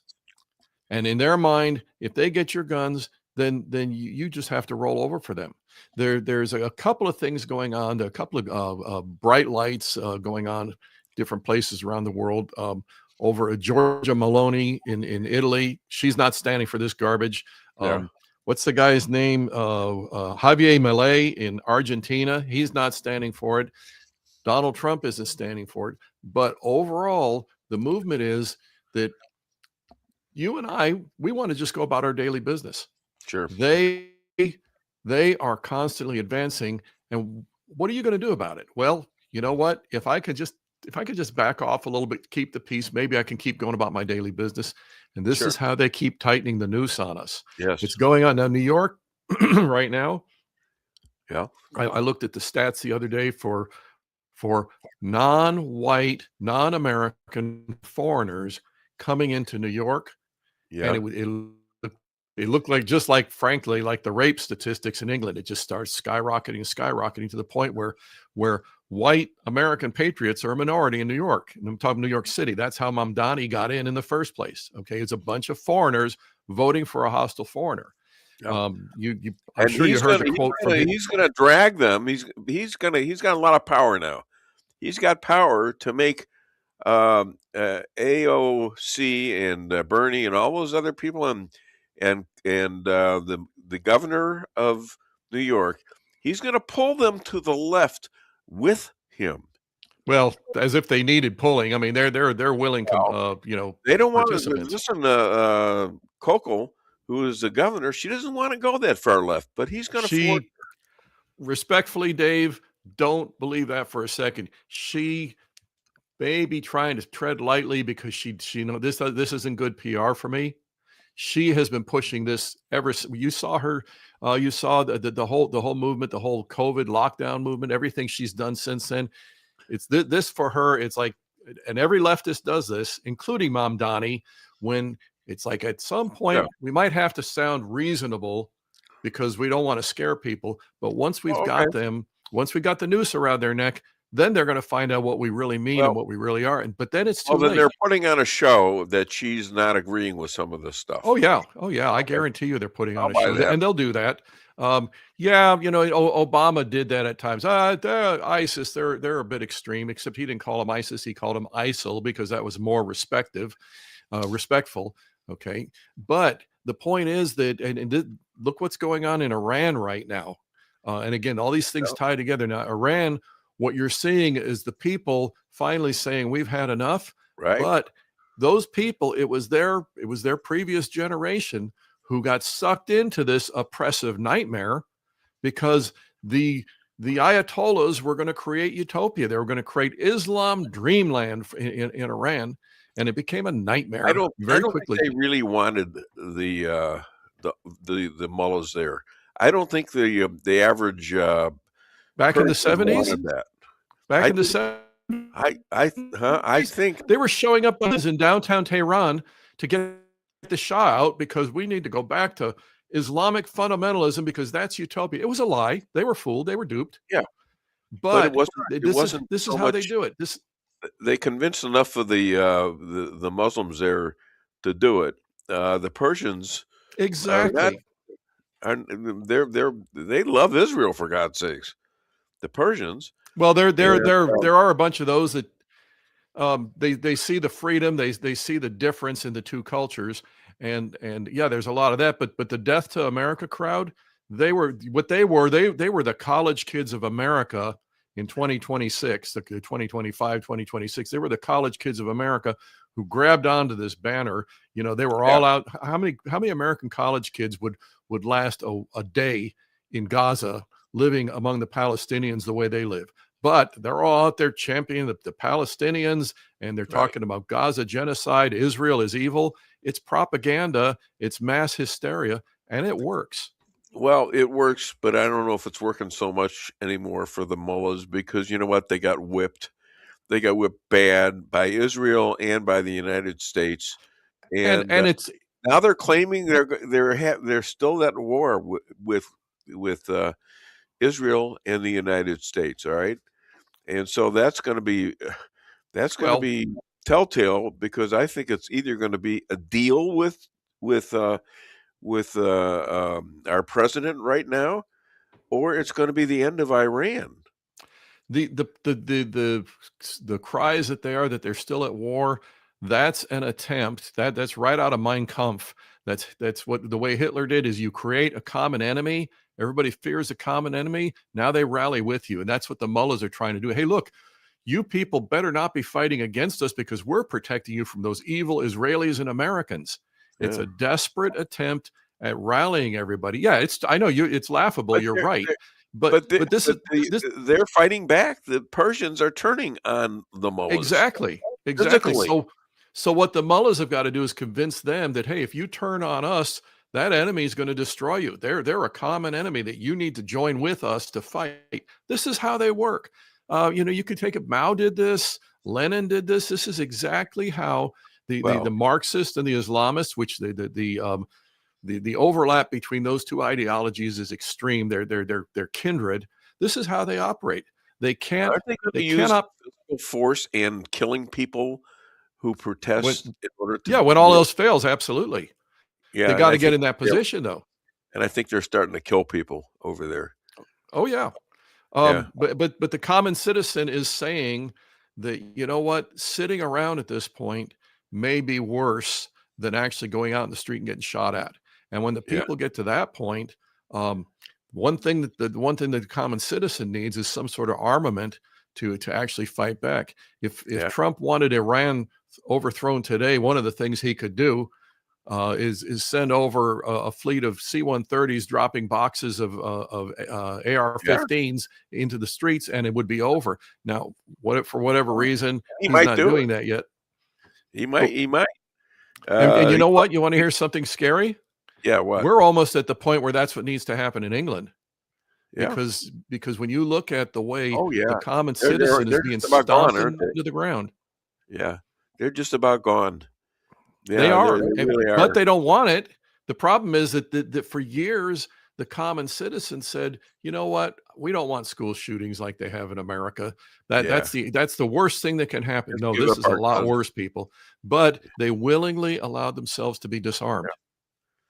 Now, Governor Pritzker, to bring you back to America here, Governor Pritzker signed a bill legalizing doctors assisting medical killing people who are, somewhat, well, they're going to die anyway.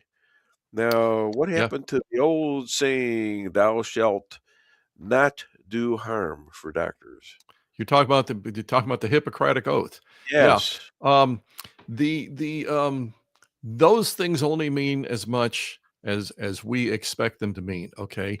The people of Illinois, we'll tie it right back to what I was just talking about. The people of England, where they willingly disarmed themselves. The people of Illinois have the option. And you and I we're both friends with Joe Severino, a conservative running for governor on the Republican ticket. They have the option of saying no to this and rallying around a conservative. The problem is he's up against the entire political machine, both parties, the Democrats and the so-called Republicans, the rhinos. He's up against the entire political machine in Illinois. And what you have is the Democrats doing what Pritzker is doing on steroids, on overdrive. Okay. And you have the Republicans going along with it. Well, we don't really agree completely with that, but maybe a little bit. And so these are your two versions.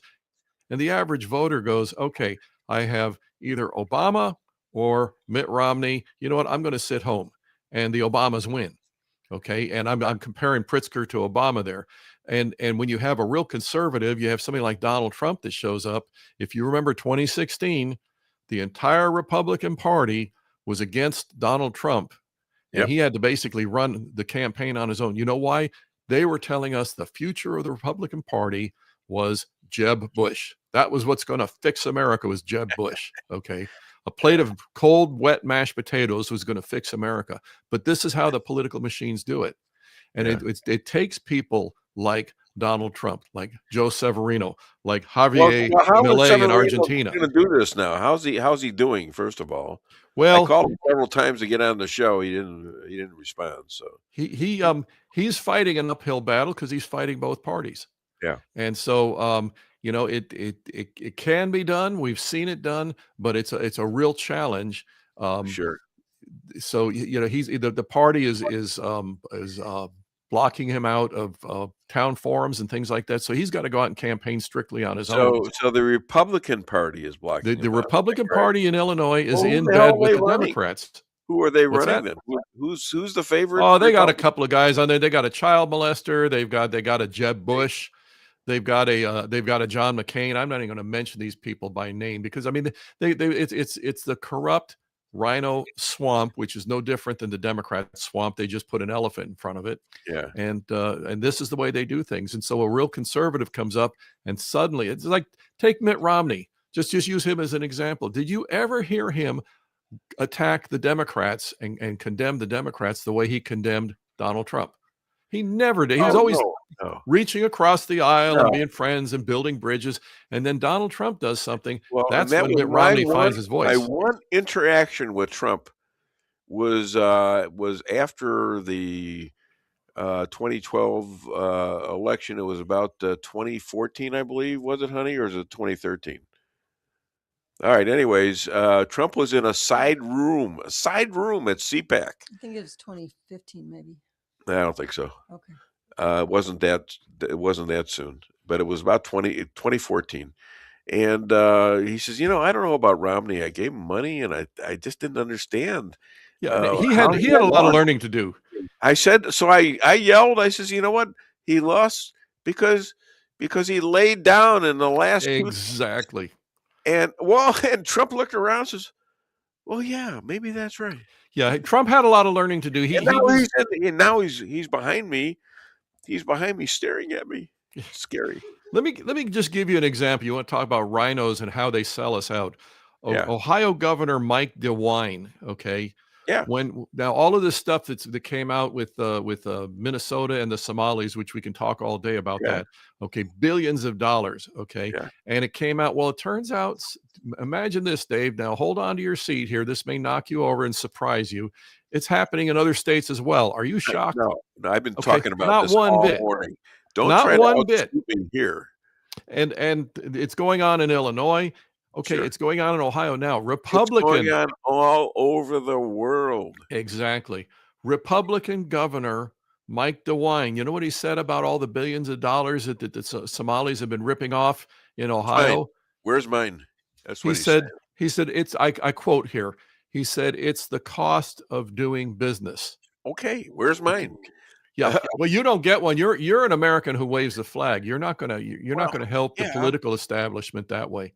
What they want, and this is again Democrats and rhinos, what they want is sheep. Okay, you stand on your own 2 feet, you become the enemy. So here's Mike DeWine, who should be calling this out and lining up these administrators and staffers who are enabling this theft. He should be lining them up and sending them off to prison. And he says, no, it's the cost of doing business. Wow. Okay, this is how when the Democrats do something evil, the rhinos roll over for it.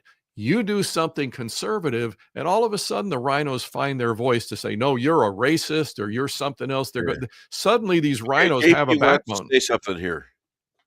Okay, so that's probably part of it. Or is it even deeper that it's going on in Ohio, he knows it, and maybe even involved in it, and he's trying to get the attention off of it?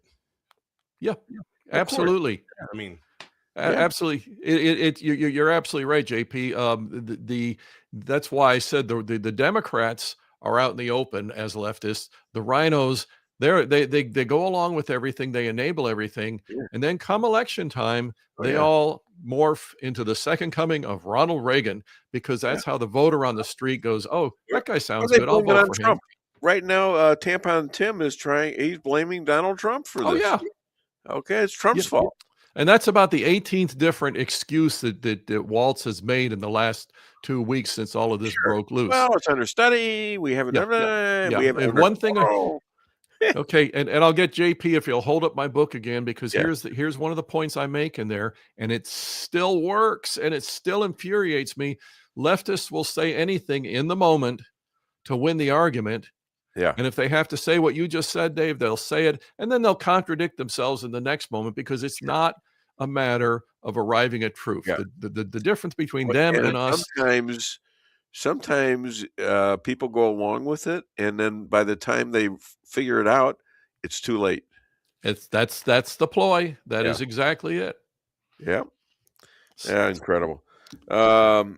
So we're looking at the widespread of this, really starting with the blue states, but not ending with the blue states, right? With a lot of other states that are, to your point, going along with it as a part of doing business. And I'm quoting you. All right. So I get You're quoting Mike DeWine. That's not me. Well, I'm quoting Mike DeWine. All right. Don't be so sensitive.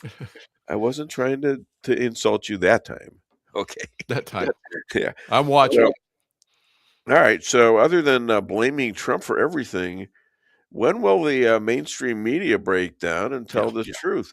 You know, some of them are starting to edge into that. The New York Times did that. And now you got this guy in CNN that kind of blasts the Democrats and says, look at how great Trump is doing. So there are and Bill Maher, who he's being kind of truthful. And actress Sandra Bullock is ready to dump on Hollywood. Really? Now that I didn't know about. I always loved her and While You Were Sleeping and things like that. Let's go back and sort through this, though, okay? Remember what we were just talking about a minute ago, how the leftists will say anything? Yeah.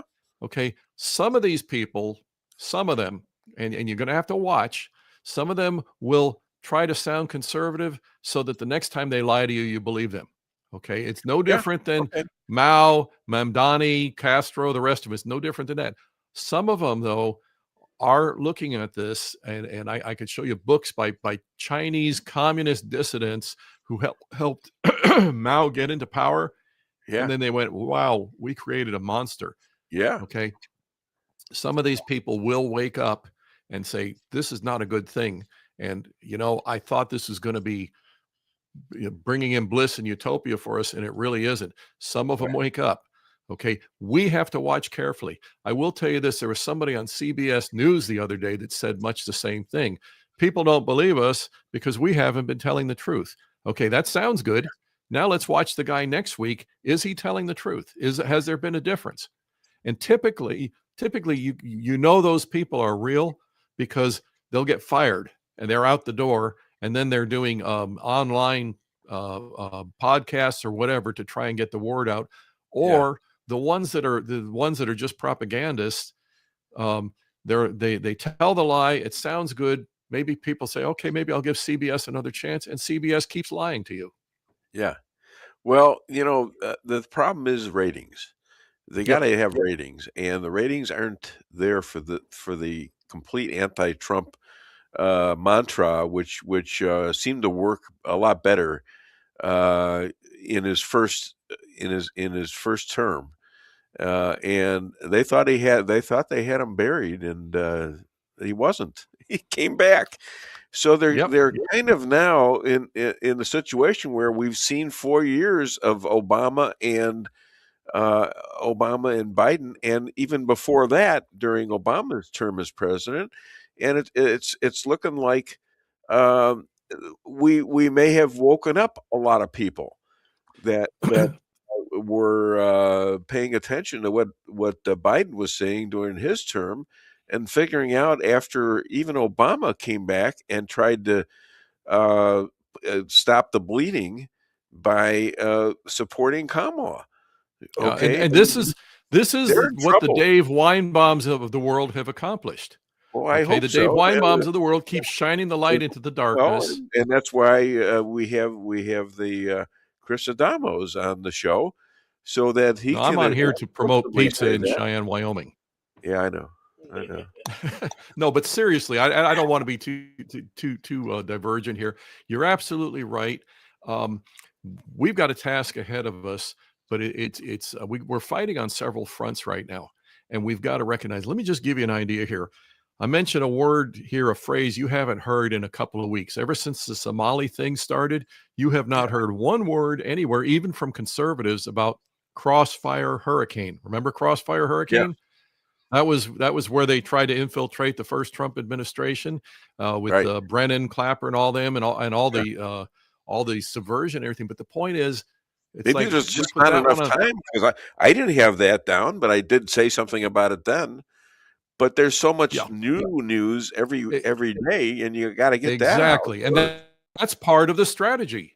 Part of the strategy is to hit you from 8 different ways at once. Yes. And so you're right. This is why it's important. Hey, we got to get a bigger show. To, that's all. We got to do 6 hours. And I'm all for that. Hey, honey, Ian. No, nobody's going to listen to me 6 hours a day. She doesn't listen to me hardly. If you're informing the public, maybe 5 minutes a day, and the rest of it she ignores. That's only when you're telling bad jokes. We won't go there just yet. That's the only kind I got, baby. Let me give you a couple of other. Let me give you a couple other examples. Okay. Yes. Now we're talking about the Somalis, right, and the billions of dollars that they're getting. Now we have heard terms that overwhelm us, and we start. It's like we sort of tune out. Think about this now. Think about the fact California. There's $70 billion that was sent to California from the federal government that is just gone. Okay. It's like, now let's do the math here. 70 billion. Well, that sounds like a lot. Let's do the math. Let's just say that Newsom and his buddies only skimmed off 1% of that 70 billion. Okay. Now I guarantee you it's a lot more, but let's say it's 1%. And that was all 99% was spent properly. 1% of that 70 billion. You know what that is? That's $700 million. You see how astronomical these sums are that are just getting thrown around? And we wonder. Would that be 10%? No. Oh, okay. Nope. I do the math. All right. So, we're talking billions here. Okay. Yeah. We're talking billions. Okay. If it was just to make it simple, if it was $100 billion instead of 70 billion, that's just a little bit more. Then you'd have $1 billion that would be the 1%, right? So this is 700 million. This is a little bit less than 1 billion. You see how astronomical these things are? Yeah. Oh, this sure. This is how they have been just pulling the wool over everybody's eyes with these vast numbers. We're $38 trillion in debt. That's $38,000 billion in debt. We're already at the federal level, and this that is going to cause either a civil war or something disastrous for us. A war. Exactly. Exactly. And so the point is that they hit us 8 different ways at once. And what we tend to do is we tend to fight only defensively. That's why they got to read my book. We got to stop fighting defensively. That we tend to fight only defensively and only on the latest front. And this is how they've been doing it until we say, how are we going to win this fight? How are we going to fight back? And I'm not going to wait for them to give me permission to fight back. That's key. And that's where we've dropped the ball. So every step of the way when they do something. That was the whole idea about 1/6. It would control the population, and they'd never try any protests at all. I'm going to make you a prediction here. If Okay, the Somali thing keeps up, here's my prediction. Yeah. If the Somali thing keeps up the way it's been going, what you're going to have is and it'll all be scripted and coordinated. You're going to have this fake hate crime committed against the Somali. It's going to make national news 24/7. All those news networks it's going to be your racist thing. Exactly. Racist. But here's the worst part. Every rhino with a microphone is going to be getting up there and apologizing for the bigotry of the Republican Party and Donald Trump. And we need to apologize. We need to give these Somalis some more money to show what nice people we are. And that will be the end of it if we're not careful. Well, that's how they'll handle this. That's how they've succeeded in the past. Being careful is what we shouldn't be. We should be out there saying what's happening. And Trump is saying that. It's like it's common sense. It's what he says, common sense. There's 2 genders. Isn't that common sense? Yeah. Yeah. Okay. Yep. And how many on our side? I've had arguments with relatives about the fact that is so cruel to these people that can't relate to humanity and stuff. No, those people are nuts. Let's call them nuts. Let's say that they need mental health, and let's leave it at that. I'm not going to subject school children to their perversion. They're barely existing on the streets, and the reason they're on the streets is because they get money off of these people as long as they're on the streets. Did you know that? I just saw that this morning. Yeah, I don't. Yeah. Yeah, they're getting paid. And yet, if you're $10 short on your income taxes, they're going to come back after you. Oh yeah. Yep, that's for sure. That's for sure. You better be paying your taxes so we can have homeless people and transition operations on children who want to change genders. On children. Yeah. Exactly. And again, our side, well, we don't want those poor kids, we don't want to hurt their feelings or whatever. No, it's time to say the pervert in the classroom, that should be registered as a sex offender. And in the old days, that person would have been taken out and tarred and feathered along with any teacher or administrator that enabled them to come into the classroom. Oh, you can't say that, Chris. That's inciting violence. You have to be nice. We have to color inside the lines while they attack. Hey, guess who's with us? I have my next guest. And so I'm going to have to end this with you, and she's going to be great.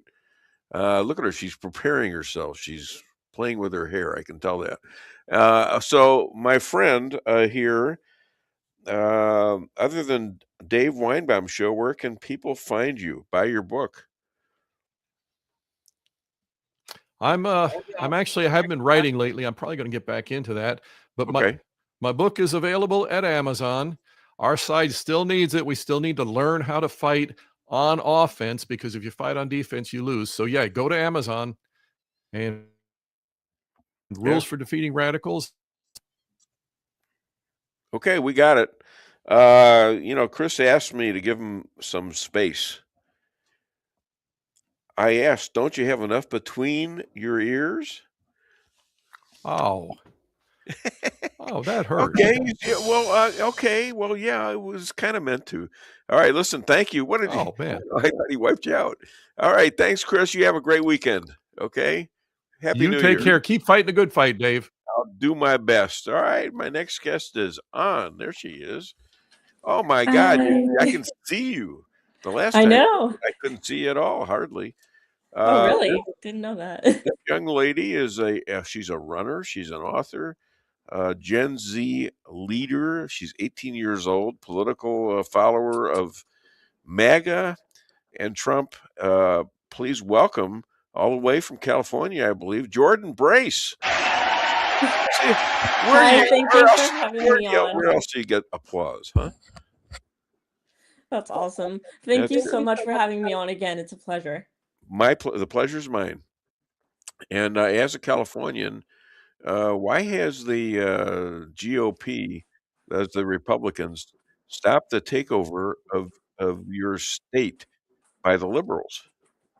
Honestly, it's hard to say, but I do think that Republican activists do need to get out there more. We need to start going more door to door, educating people who may not know really what they believe because they just follow whatever they hear on the news.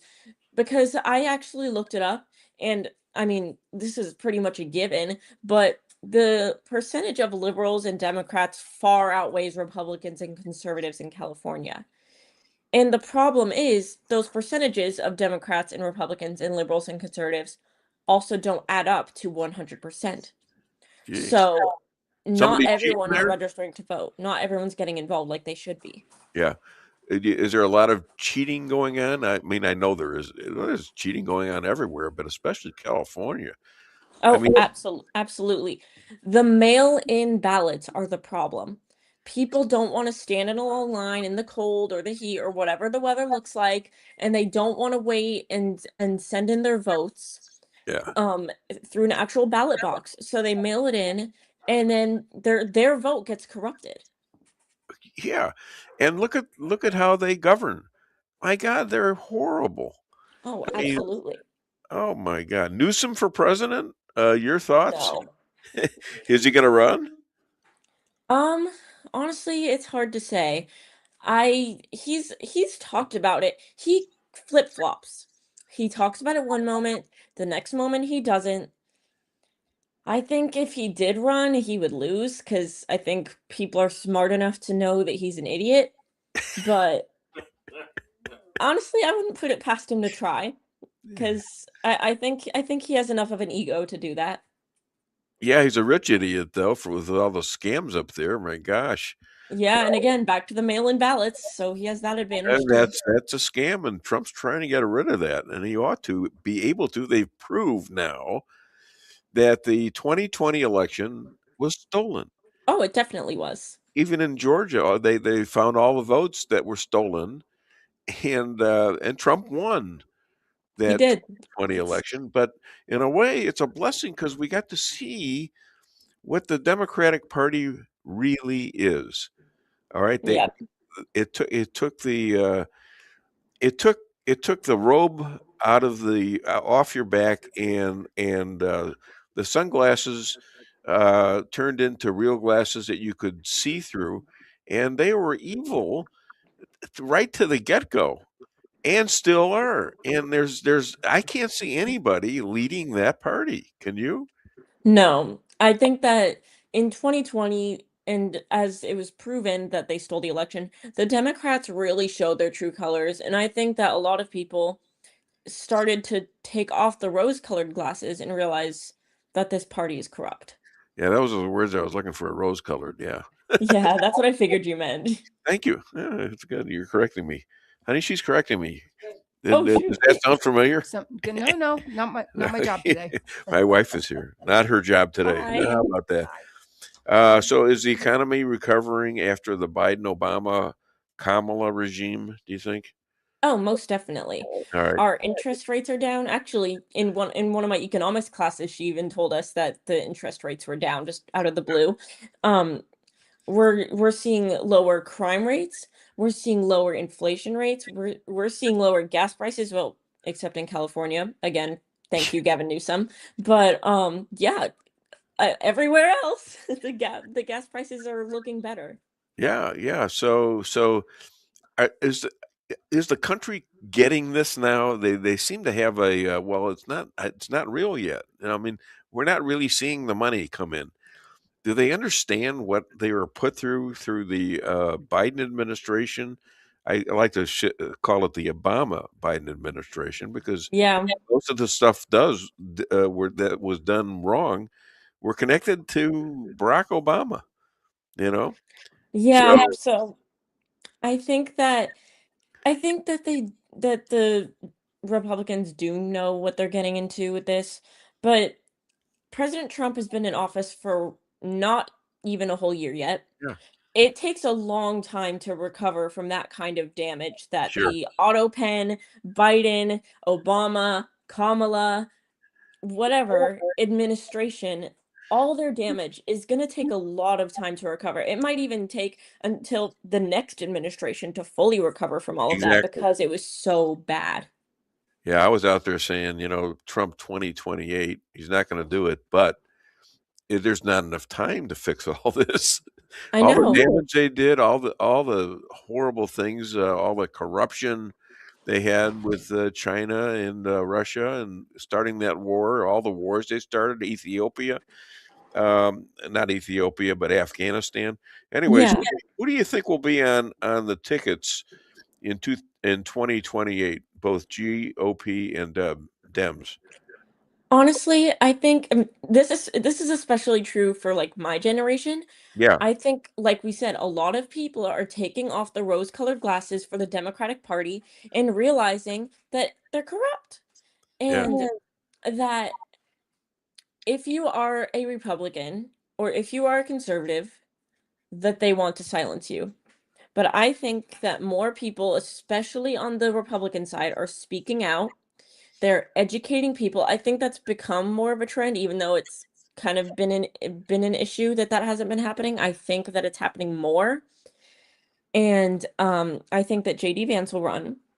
I Yeah. think that people will vote for him because they realize that he's not a psycho.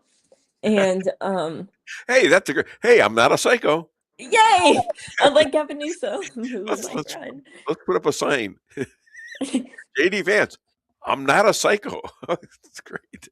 Yeah, but I do think people are waking up. I think that they realize that this side is crazy. Yeah. Well, yeah. They have to know that. Of course, Yeah. there's always some people that are going to be stubborn and just have the Trump disease, Oh yeah. syndrome and all that stuff. But Trump derangement syndrome yeah, TDR. you're always going to have them. But still, Yes. it's so obvious now that that even the average Democrat understands that, and they got to be turning like crazy because they're seeing the prices go down. The price of gas is going way down. Food's coming down, but you're not going to have a complete total inflation stop because it's going to stop at a certain point and start to go a little bit up all the time. That's Yeah. what it is, It's So called the business cycle. We're always gonna have inflation, then we're gonna have deflation, and it's gonna. Do you watch the stock market at all? Not that often, but I did take an economics class this past semester, and we did look at it a little bit. Now, are you in college? No, I'm a senior in high school. Senior in high school. Where are you going to go to college, you think? I'm hoping to get into UC Davis. Huh. But if not, then I'm probably gonna I might go to community college first because college is expensive. So Yes. but I'm considering that, and I'm also considering my options out of state, like in Southern Carolina where my uncle lives. So I'm definitely exploring my options. What do you want to be when you grow up? I'm hoping to become president, but Okay, president, you heard it here. Listen, that's a scoop right there. Give her applause for God's sakes. She's running for president. Okay. Well, that's I want to potentially start off as a forensic psychologist. That's kind of where I want to start because that's something I'm also passionate about. Okay. Getting my PhD in that. But ultimately, yeah, that is the end goal. Well, don't wait too long, I mean, when do you get to run for president? 35 or 35? so. Okay. So Elon Musk, he's going all out in funding the GOP to help Trump take back full control in the November midterms. He wants to keep Congress Republican. So, what do you think about that? Because they were fighting at one time. Yeah, it's a little confusing. It's a little weird because Elon Musk, again with the flip-flopping, he likes to change his mind. First, he turned his back on President Trump. Now Yeah. he's helping President Trump. So it's like, dude, make up your mind, please. Because are you for us or are you against us? You need to show your true colors and show us who you are and if you actually want to be supportive or if you're just going to keep, again, flip-flopping. Yeah, it's an interesting relationship, isn't it? And It is. they're both kind of like geniuses. You know, Yeah. Trump doesn't have as long a memory. He doesn't have as long a long memory like some guys that get nailed. You know, you can make a deal with him and get out of it. And I think it wasn't a long fight, and I think No, it wasn't. yeah, I think there's room for both of them to become friends again. And I agree. yeah, and the smart as smart as President Trump is, I think he wants him on his side because he's a real power, Elon Musk. He really is, and he's Yeah, an I agree. interesting fellow. So, so do you know what age Charlie Kirk started TPUSA? If I remember right, he was really young. He was I don't remember. I remember I saw it before. I don't remember the exact age. 18. Really? So my age. Okay, I thought you might catch on to that. Yeah, So I completely you are forgot space. you're 18. Think of that. Because I Wow. know he started after high school, so. I went to a few of these conferences, and I saw him sitting at the table. I could have gone up and shaken his hand, and I knew somebody else on there that went to these conventions. Laura Loomer. Oh, yeah. Yeah, kind of know her. She was, in fact, I kind of discovered her. You know, I told I told her she was Rush Limbaugh was talking about her, and she got all excited because she didn't know. So she started going on my show, and then she stood me up. So Oh, that, but she still follows me on X and all that stuff. yeah, So she follows me too. She's great. how do you get all those people on X? I mean, how many you have? Like almost 300,000 followers. Is that correct? On well, it's more like just like 180, but Oh, it's close. It's going up, ain't it? it is going up, but honestly, I think people just like to hear me talk because I have a big mouth and people like that I have a big mouth and that I'm not afraid to speak up for what I think is right. And I think that when I just started posting and making videos and reposting and whatever, it just drew people's attention because I'm not afraid to speak out for what I think is right. And if that offends some people, oh well. Yeah, and that's the whole basis of this show. You know, and I guess maybe that's why you contacted me. Is that true? It is, yeah. I mean, when did you first start listening to this show? Trying to remember exactly when. Not too long ago, a few months ago, actually. Yeah. I seem to have a big audience in California. I don't know, and I didn't think I did, but we're starting to get some information about that too. And that's good because that yeah. means Californians are also waking up. So Turning Point USA. Are you like part of them? I am. I'm actually the president of my own Turning Point chapter. For your school? High school? No, it's not at my school. I keep it separated. It's like a county thing. So what do you think about Charlie and all the kerfuffle going on with some of his I don't know, friends and or critics, Candace Owens and Tucker Carlson and people like that? They all seem to be fighting each other, you know? Honestly, you want my honest opinion? I think No, I want you Candace to lie. Owens is an anti-Semite. Who I is? think Candace Owens. Oh, yeah, she's turned into one though. Oh yeah, absolutely. I can't believe it. I've had She's some contact with her, oh and I wow. used to like her a lot, and all of a sudden, well, there's a rift going on between Catholics and Jews, and there always has been, and Right. apparently it's the Catholics mainly. There are other chapters of Christianity that like to blame the Jews too for everything, Yeah. but her kind of surprised me. Yeah, Candace Owens was quick to change her mind. I think the pressure got to her head, and I think that she was really quick to turn her back on Mr. Kirk, on Erica Kirk, even though, I mean, recently she said she told her to stop, and she hasn't stopped. Well, they had a meeting, Yeah, I know, and and I I don't I think. don't think it did anything. I don't think Candace Owens learned anything from it. I don't think she's gonna be any more respectful. Oh, okay. Well, she seems to be okay with it, and so does uh, Erica. They Honestly, both seem to be it's accepting that the events of that meeting. So, and she just came out with this. I kind of follow this, because it's like my job, I guess, as doing this show. But she did this great oh 5-minute film of her and Charlie, and what good friends they were, and they used to travel a lot. And I was wondering if there was some romantic interest from her to him no way. at a No certain way. point. I don't think so. You No, think not so? from him to her, but from her to him. I think she was looking for something there. Yeah. I would hope not, because she was well aware he was married.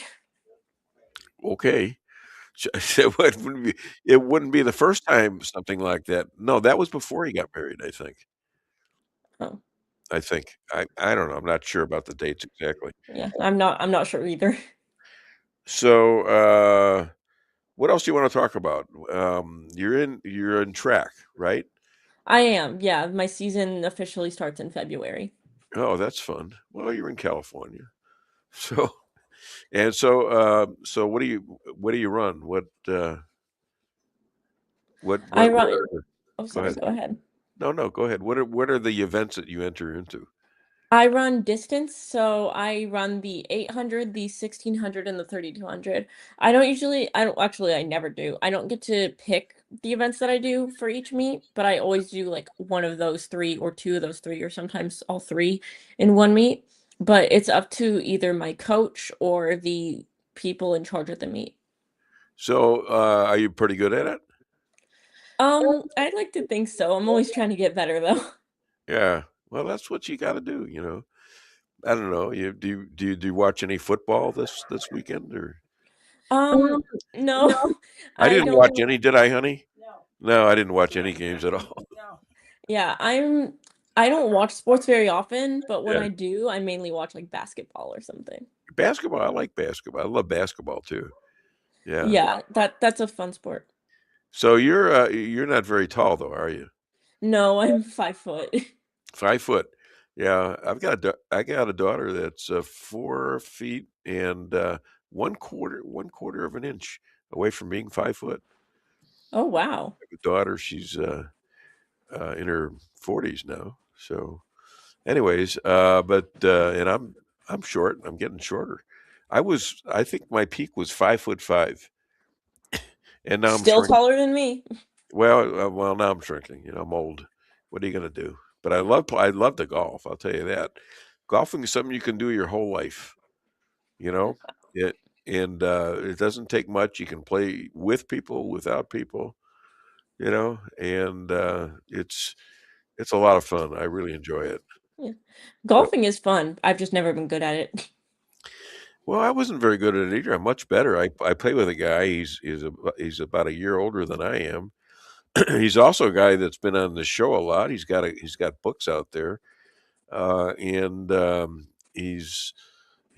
he once played against Tom Watson, who was a major winner in one of the best golfers in the world, and he came close to him. It was like in high school, I believe, when he played against him in Kansas. So, and he's teaching me a lot of stuff, and I'm getting a lot better than I used to be. So I enjoy it. It's so much fun. And That's good, yeah. what am I gonna do? I played football and I wrestled, and and football was great, but I'm not gonna play football anymore. You can't do that when you're my age. They'll break you. Hell, the young guys are getting broken watching these games. Just incredible amount of impact on their hitting and things, and they're going 5,000 miles an hour. I And know, it's crazy. yeah, it is crazy, but it's a fun game. Yeah. Anyways, so what else do you want to talk about? We're only 19 minutes into this thing, and I don't know what else to say. Whoa, are we? Well, what would you like to talk about? Well, I did want to bring up the fact that, well, I kind of talked about this already. Yeah. And I know I talked about the fact that people are taking off the rose-colored glasses about Democrats and Yeah. everything. But I think it's important to focus in on Gen Z and Yeah. how my generation is changing Define Gen because Z, will you? What are the what's the young and what's the old? I don't I think it's like 1990 to 2010, if I Really? remember right. The range might be smaller, but I know Well, it's 20 19 years. something to 2000 something. Yeah. Okay. So what about it? Well, I think that to begin with, a lot of people in my generation were being brainwashed by the Democrats. They're listening to what their parents Yes. told them. They're not thinking for themselves, essentially. But after the death of Mr. Kirk, Yeah. after there were clips all over the internet showing how brutal his murder was. I think Really? the fact that people are realizing that the left will go to any measure to Yeah. silence Republicans and conservatives. I think they're starting to lean more towards the conservative movement because their friends that are already conservatives are talking to them. They're starting to do their research based on all this. I think that that's a new trend, and I'm really happy to see it. So do you think it was a fake? Do you think I've got a guy coming on next? He says the whole thing was a fake. He's a lawyer, and he's the guy that's in charge of all the 1-6ers, which we both know is what it is. What it Yeah. is. He thinks he says he says no way this guy's walking with a AR-15 or whatever he had and a big rifle hidden in his pants. There's no way, even though they had pictures of him. I mean, Yeah, he's saying that it just doesn't make sense to me. And I'm wondering, do you think that this is the guy that did it? I mean, he's in jail now, Oh, yeah, no. and he's very, very I have no doubt that it was him. okay. I Because have trouble thinking that it was anybody else too. yeah, because the same thing happened at the President Trump rally. They asked how he could have gotten in, how he could have gotten up on that roof with the gun. Well, guess what? There's gonna be less security at a Charlie Kirk speaking event than there's going to be at a President Trump rally. So Sure. if that could happen, guess what? The same thing can happen to Charlie Kirk, and it did. Now the guy in Pennsylvania, where this happened to Trump, he was posed as some young crazy guy who climbed up and they were totally unaware of the guy, but people were telling them this guy's up there. So it had to be a fix. It had to be him doing it. But all of a sudden, he gets killed and they cremate his body. Why is that? I honestly, I don't know what their intentions are. I don't know why they decide what they decide to do. There are just some questions like that that don't have answers. Yeah. And that are just hard to think about. And answer. It's all very weird, but yes, I do believe that I don't believe that it was a setup with Charlie Kirk. I believe that the man that was arrested is the one that killed him. Yeah, I mean, that's a difference between the one Trump assassination attempt there and the one with Charlie Kirk. Is they have a guy, his parents turned him in. He's got these wires out to his boyfriend, explaining everything that was happening, even showing him the bullets and things like that. Yeah. And the motive apparently was that he was a transgender and he was being picked on somehow. Oh yeah, Yeah. because So he'll love to play the victim card. there's Clearly. more evidence on that one than the other one. So, all right, what else you got? That is a good question. Well, you don't have to stay the whole time. Now, did you want to stay and listen to this guy coming on? He's really interesting. Oh, I'd love to. Okay, well, let's do that, and I'll figure out stuff to ask. I can do that. Is Mom there? She is. She's sitting here listening. I don't have the news on this time. Aren't you proud of me? Yeah, yeah. Very good. Where are the dogs? They're here driving me crazy. Yeah, I don't know if you could hear them in the background, but they've been barking. No, I I haven't heard. try to work or do anything because I'm working from home today. They're Oh. jumping on me or doing something, so it's loads of fun. Yeah, well, sounds You good. should ask her about her book. Oh, yeah, see, that's what I could have asked you about. I'm getting a dirty Wait look a minute, now. I thought it was books. It is books. Yeah, I'm working on two. I'm working on one to honor Mr. Kirk. That's going to be a short 100-page thing, but I'm also working on one, and I know I'm known for my political stuff, but I'm actually really excited about this one too. I'm working on a murder mystery, gonna keep it nonpartisan, just kind of a fun thing that I'm working on because I'm interested in crime, I'm interested in all that, so I'm writing a fictional murder mystery book. I might include politics in it a little bit, like subtly, but I just want to keep it enjoyable for everyone. Yeah, cool. Well, let me know. We'll plaster them up. I got Bob Willis, who's the friend I was talking about.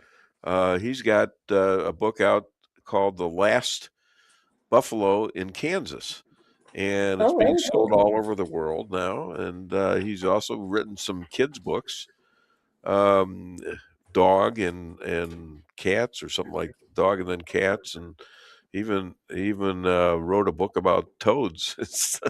And they're kids stuff, and he's getting a lot of attention with that. That's being sold all over. A couple of those are being sold all over the world right now. That's so cool. Yeah, and he's an older guy like me. He's 80. He's 88 or 78. I'm sorry, 78. Well, he's accomplished a lot. Yeah, and he still golfs. I still golf with a guy about once a week. So That's cool. yeah, it is. It's a good friendship. That's a great thing. I'm thinking about doing a book. Been thinking about it for a while. Oh, that's awesome. You totally should. It's depending on how long I think I'm going to live. But I played football when I was long time. When I was in high school, and we had a great high school team, one of the best in the country. And it was like 6,000 people in the school, and it was Evanston Township High School in Evanston, Illinois. And it was not likely for me because there were guys. There was like 24 guys that went to the NFL under National Football League, and so I showed up the first day, and I couldn't see the front of the line or the end of the line to sign up at my freshman year. So two guys behind me, pretty big guy, says, "What the hell are you doing here?" "I'm going to play football." He says, "You're crazy. You're going to get killed." All right, and I won't lead you into the rest of it, but those guys were gone the first week. They were gone, and I stayed through the whole thing. And so I would like to relate that in a book. I think it could help a lot of people. So I'm not going to go. Yeah, that's definitely. This is your time, not my time. So Oh, no problem. I love hearing about it, but yeah. yeah, I have a friend that can probably relate to that. he also does. He also plays football, and he does actually a lot of sports. I think he also does soccer and baseball. Yeah. And another sport I don't remember, but he's like 5'5", maybe Yeah. a little taller, maybe a little shorter. I don't remember, but I think he's about 5'5". And yeah, he plays football, and from what I know, based on what I've heard, he's pretty good. Yeah.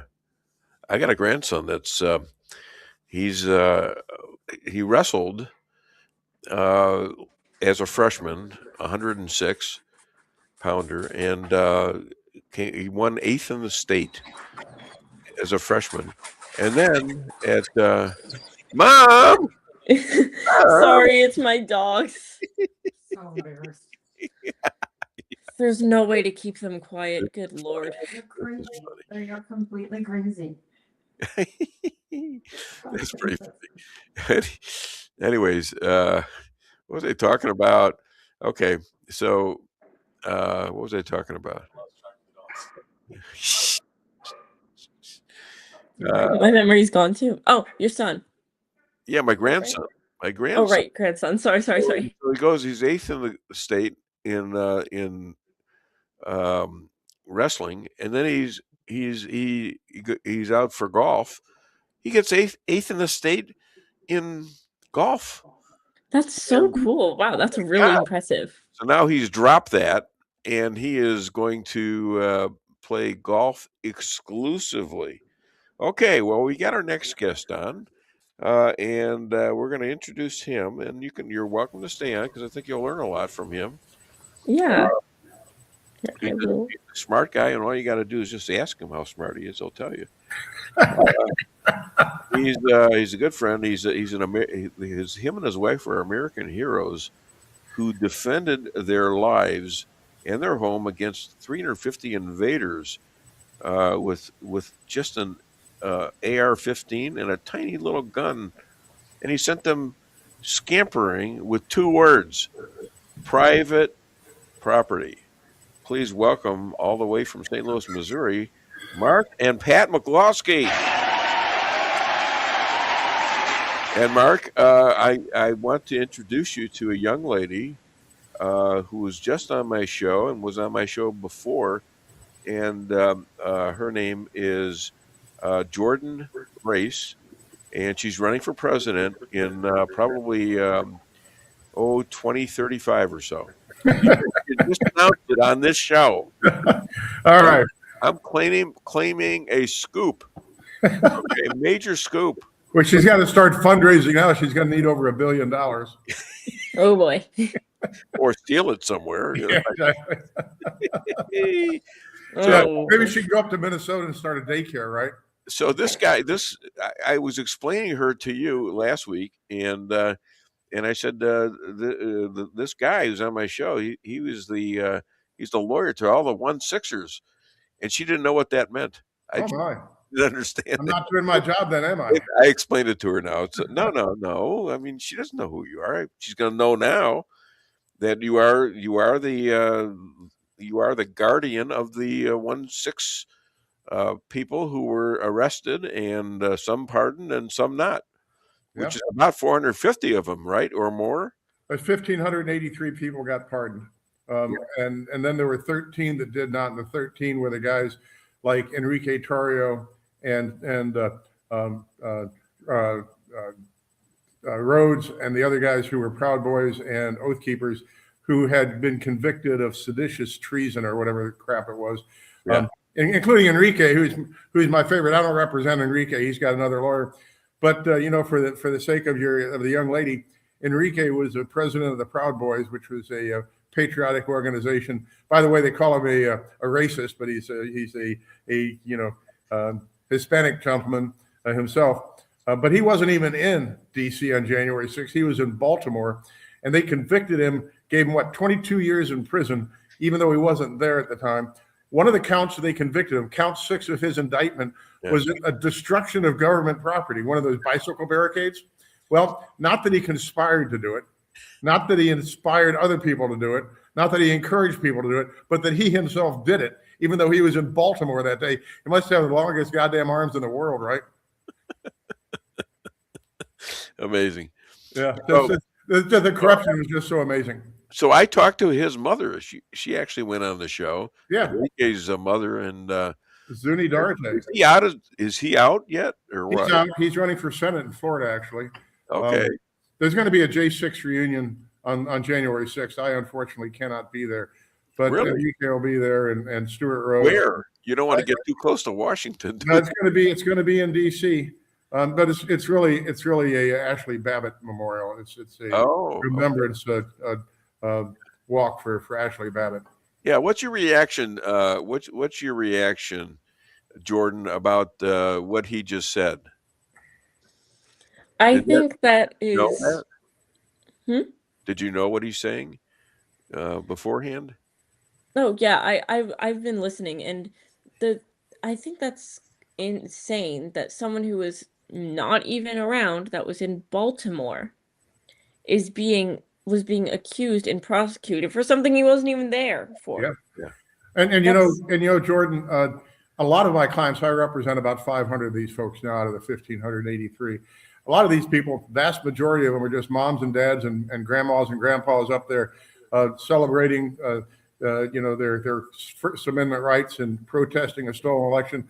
Vast majority of these people walk through doors held open for them by Capitol Police, fist bumped the cops, sang the national anthem, asked where a restroom was because there weren't enough porta potties outside, used the restroom, came out, sang the national anthem, chanted USA, walked out, and then months, sometimes years, sometimes 3 years later, 45 FBI agents and federal marshals in full combat gear with Bearcats, little tanks in their front yard, helicopters swarming overhead, locking down the whole neighborhood, kick down their front doors at 6 o'clock in the morning, haul them all out in handcuffs, and charge them with felonies that are cost them the rest of their lives in prison.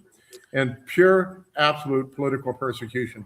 And then at their trials or at their guilty pleas, the government would actually, if they could coerce out of these guys a statement that they voted for Donald Trump or MAGA supporters, they got more time in prison. I mean, it was pure political persecution. And they wanted them to denounce Donald Trump and blame him for why they were there, right? Absolutely. Everybody was offered an opportunity for reduced charges if they would pin it all on Donald Trump. There you go. Fortunately, not a single one of them rolled. Not a single one of them would lie to reduce their sentences. You know, and I had to argue with AI, Grok. Do you ever use AI a lot? I'll say this about that. 2 years ago, Elon Musk said that artificial intelligence would inevitably lead to the elimination of human beings on this planet. Now he wants to be the AI guide of the world, telling us that we should use Grok for everything. Well, I am as opposed to the concept of artificial intelligence as anybody can possibly be, because once again, just like Elon Musk said, once the machines get to be able to think for themselves and program themselves, and then they can advance their own capabilities at a speed impossible for human beings to understand, we're toast. I was talking to a scientist that lives next door to me here. He's a research scientist at WashU. He's got a buddy whose son programs for OpenAI, right? He says the computers program themselves already, and the human beings just monitor the progress. If that doesn't frighten the bejesus out of you, you're not paying attention. I understand that, but I'm looking at the governments that do the same thing.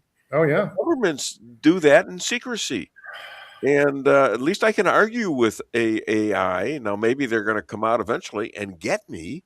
But, I say nice things about you, and they say bad things about you. I defend you on AI, and I've done it several times. Yeah. And I've defended the 1/6ers by telling Grok, well, what about tell us about the 10 years of all the riots that were in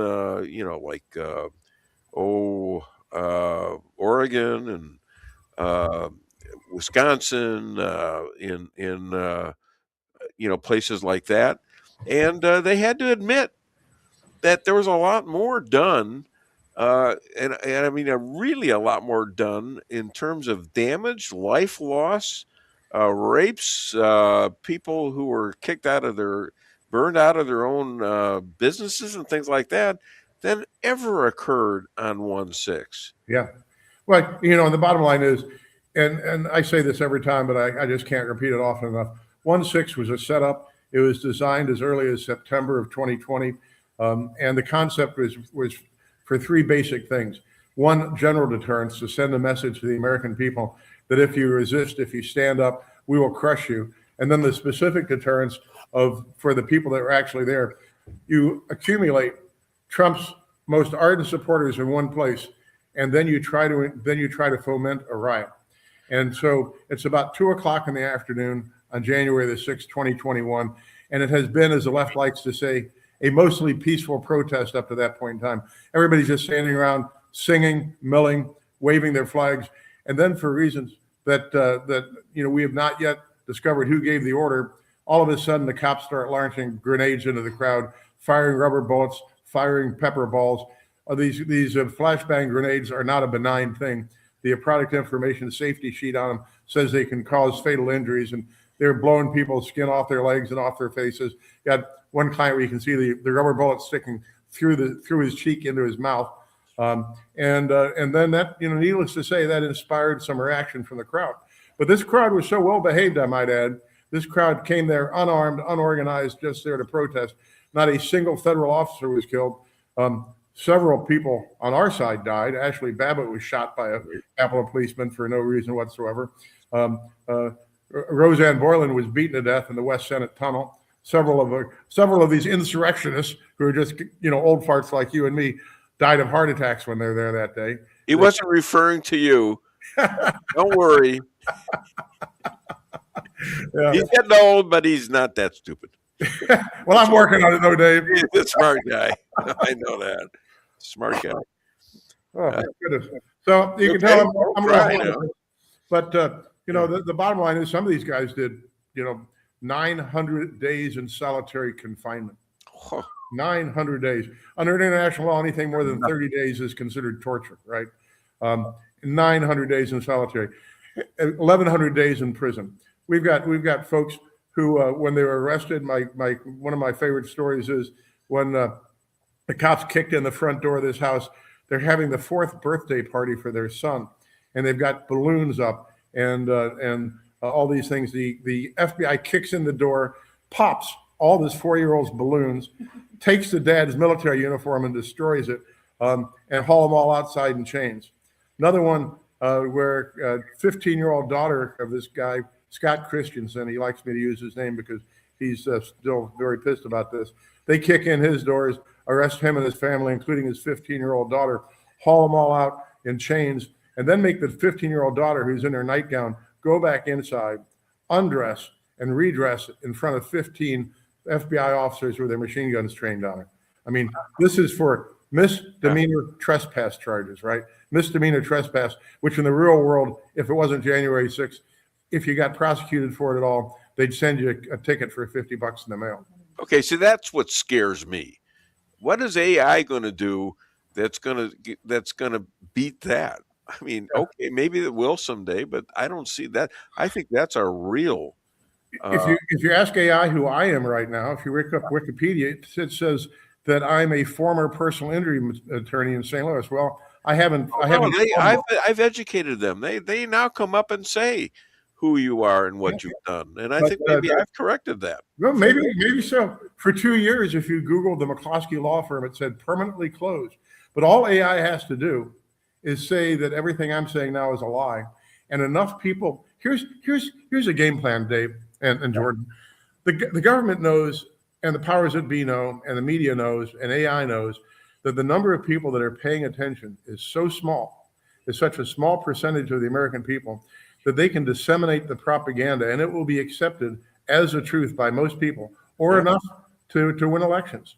And the elections are all just worthless anyway now. I mean, holy, you know what? No matter who you vote for, as is now evident from a year into this administration, the same old stuff happens. I mean, it just the giant machinery of government rolls forward, promoted by the propagandists and ignored by the vast majority of people. And I call it the background noise, right? Most people don't listen to the Dave Weinbaum show and get the truth. Most people listen to mainstream media, and they don't pay enough attention to actually know the facts behind what they're told. but they kind of get this background hum, you know, Republicans mean-spirited and bad, Democrats warm and friendly and looking out for the little guy, and that you elect Republicans who are going to have reduced government, more personal independence, more self-reliance. And yet, look what's happened here. We've got a year into the new administration. None of these people have gone to jail. Mark Milley, Nancy Pelosi, that actually staged a coup on January 5th, they actually engaged in treason. When Pelosi calls up Mark Milley and says, hey, you know, he's crazy, don't you, referring to Trump. And Milley promises that if Trump takes any action against China, he's going to call up China first and warn them. And then he brings in all his chiefs and Mark Milley makes his chiefs pledge allegiance to him and not the president. That's a military coup. Those folks haven't been charged with treason. There's nobody's been arrested. Nobody's been indicted. None of the people that set up January 6th have gone to jail. It is meet the new boss, same as the old boss. Well, not to shock you, because I know you're smarter than that. This has been happening since the world was invented by God. Yeah. Okay. I'm shocked, Dave. I am shocked. No, I know. But you're Irish too, so you'll have a drink and it'll be okay. I know you.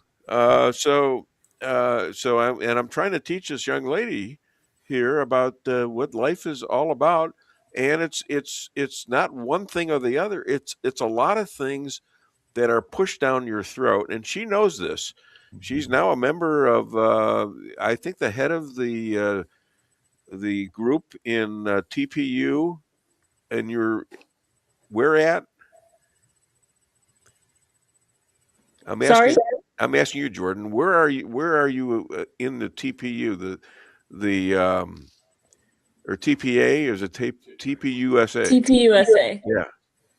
I'm currently the president of my own chapter. We're actually getting started now. We're setting everything up. And it's like a county thing rather than being set up at my school, because you can either do an activism hub or something or like a club at a school. And I'm doing an activism hub because my school didn't want us to get involved with all that. See, there's still hope if you can get enough people to fight back. And you're fighting back, damn it. You fought back on 2020, and you're fighting back. People should know about you. That's why I have a show. Yeah. Okay. And not enough people are listening, so you guys got to keep pushing. Well, I'm gonna piss off your young friend, because I was a big supporter of Charlie Kirk, although I only met him once. Yeah. But ever since his assassination, TPUSA, I think, is being driven in the wrong direction. I think they talked maybe yesterday or the day before about how Charlie's plan was to run for vice president behind J.D. Vance in the next presidential election, and now they might substitute Erica. But the whole organization has now been they have deified Charlie in a way to co-opt an organization and turn it to their devices. And I find that to be disturbing. And so I'm hoping that more and more people will follow the precedent of Charlie Kirk, and not so much the way that the new organization is tilting. And you know, I heard a little bit. I tuned in on YouTube to your program before I came on this morning, so I could get an idea of what I'm stepping into. And in all deference to your young guest, you know, I talked to everybody about this, and I was talked about on your program the last time, and I can't remember. Was it somebody who was running for Senate, Missouri Senate in St. Louis area, was on your show? It could have been Bill Hardwick or Mayhew. Who's the other guy? Jim Avery. Jim Avery, that's who it was. Okay, yeah. You know, and he's a gun guy, and so I went through the scenario of how the alleged version of this Tyler Robinson and his Mauser 98, disassembling it, getting it up on the roof, scoping it in without being able to fire. I was just talking to her about this. Disassembling it, jumping down off the roof, putting it back together, and then sticking it in the woods for the FBI to find. That none of that makes any sense whatsoever. And Jim had to say, well, yeah, that's exactly true. I mean, it could not, the way the FBI is telling it could not physically happen. So and yet everybody's saying, I'm sorry? Why is he sitting in jail right now? Well, because for every conspiracy, there has to be a patsy. There has to be a Lee Harvey Oswald. There has to be There Okay. has to be a patsy that you can blame it all on. And I'll bet you this. I bet you Tyler Robinson never lives to go to trial. Yeah, okay, that'll be the interesting thing. I mean, if he gets Jack Rubied, you'll know the answer to that one. Yeah, exactly. And he seems pretty he seems pretty good about it. They did show him in court, and he was smiling and looking like he doesn't have a worry in his world that he seems to be in. Yeah, and who knows how all these things get set up. But I know this, that when you have this horrible event happen, I've said this on your program before. I was on the phone with one of my J6 clients at the moment that Charlie got shot, and he had on his phone at that time a guy from TPUSA that was also a J6er, and told us on the phone at the time that it was happening that Charlie had gotten shot in the neck and he was dead. I mean, this was right while it was happening. Yeah. But then to have within days that entire crime scene destroyed, to have the FBI say, "Oh, we've got the only guy that, don't worry about it," and they were shoveling stuff and paving stuff. Yeah, the video. There's a camera, high definition camera right behind Charlie's head on the top of the stage, right behind him. On the video, within seconds after he hits the ground, somebody disassembles the mount and takes that camera away, right? And they admit that they've taken the cards out of the camera, the memory cards out to protect the evidence, right? Who admitted that? The FBI? No, the TPUSA guys. Mikey McCoy. FBI on this deal. Yeah. Why isn't and then for everybody, including Eric or Kirk, to say we don't have to ask any more questions. We know what happened. From a guy that spends 40 years practicing law, whenever anybody says there's nothing to see here, there's a lot to see here. Interesting. Very interesting. Well, how is this going to? What do you predict is going to happen here? Is it going to be another Kennedy case hidden by the CIA? Is the government covering up for this? Oh, I don't know. Benjamin Netanyahu said 3 times, "I didn't kill Charlie Kirk," so I know he didn't do it. You're always trying to blame the Jews. What's the matter with you?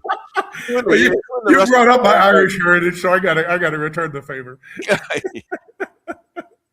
You got to watch out for these Irishmen.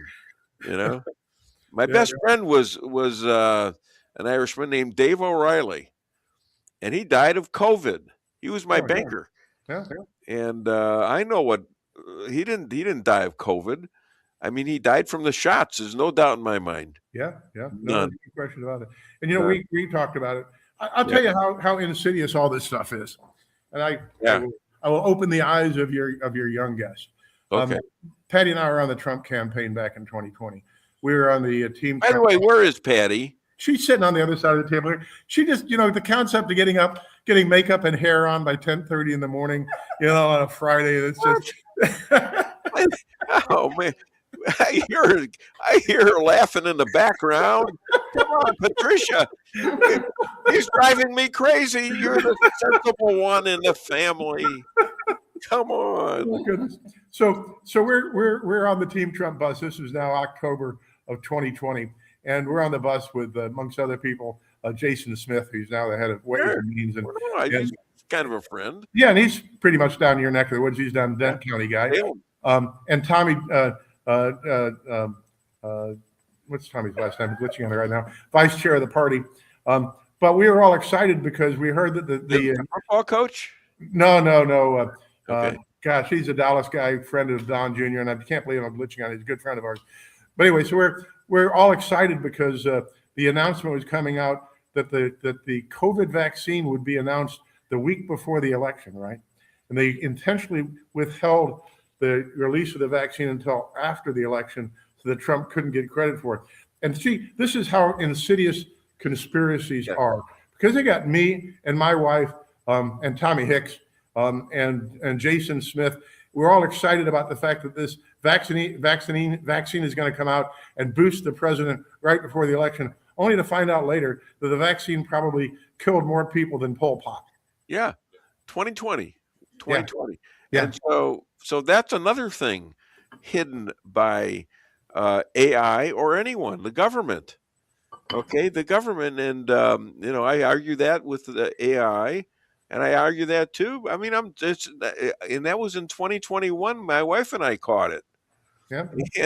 and I've been studying this stuff, and I saw the Veyer report, Yeah. and all the masks that were being put on and stuff like that. The Veyer report that said, "Holy cow, there's a big upshot of deaths from the COVID shots." Yeah, all kinds of bizarre cancers, all kinds of bizarre clotting accidents. And so I got it, and I called my doctor. A nice Jewish doctor. He's been my doctor for 25 years in St. Louis. And I says, so I got this thing. And he says, well, you need to take a shot.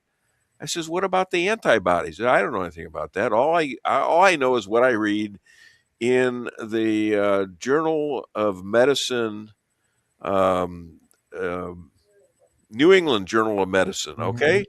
And so I said, okay, well, I put the Veyer's report and a link with the New England Journal of Medicine, and guess what showed up? The Veyer's report is in the Journal of Medicine, and I called him up, and I says, he says, well, yeah, I looked it up too. So I guess it's in there. I says, guess what? He says, what? You're fired. 25 years I was with this guy, and he lied to me. He lied to me, or he's incompetent, one or the other. But he could have caused our deaths, both of us. Yeah, I'm convinced of it. Yeah, well, I got COVID real bad in 2021 too, but I was running for U.S. Senate, so I couldn't take a break. So I'd go to every event. I would spend. I had 2 oxygen generators, so I get nearly 100% oxygen. Whenever I'd get home, I'd be on supplemental oxygen. I did that for 4 months during the Senate campaign. Okay. And so I asked my doctor. My COVID doctor, I said, am I contagious? Should I be around people when I'm campaigning? And so is my condition contagious? And she said, well, only the Democrats. And I said, that's fine. I'll keep campaigning. Wait a minute. When we met, it was 2021. You SOB, it was you all the time. No, here it is. I'll tell you the whole scenario. Yeah. It's the governor's ham breakfast out at Sedalia, right? At the state fair. Yeah. And I'm talking to Governor Parson, right? Yeah. Shake his hand and thanking him for pardoning me and all that kind of stuff. Well, he announced later that day he had COVID. Well, the next day, I was doing a big program out at the St. Louis Mills with Mike Lindell, and it was an all-day long conference. And I was a warm-up act for Mike. I was on for 45 minutes before Lindell came on. And then Lindell gets on, and he had just said that he had COVID. Well, by the time I get to my car that day, I've got like 104-degree fever. And so I either blame it on Mike Lindell or I blame it on the governor. Mike Lindell has been blamed for too much. you gotta feel for the guy, for goodness sakes. Him and Giuliani, oh my gosh. I don't know how much he spent now, so it's ruined him for just. Yeah, do you represent either Giuliani or him? I don't, but they're both friends of ours. But we were talking to Mike down at CPAC 2 years ago. This was 2 years ago, and he said he'd already spent $34 million in attorney's fees. It's just ridiculous. Oh my God! You could have bought another castle. Yeah.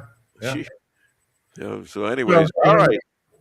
Go ahead. No, I was just going to say. So is there any new news on what's going on with 1-6? Is there anything new? Well, I don't know if I've been on your show since then. 2 Wednesdays ago, maybe 3 Wednesdays ago, I went up to D.C. and I hand delivered the Form 95 to start the lawsuits against the government for 450 of these folks.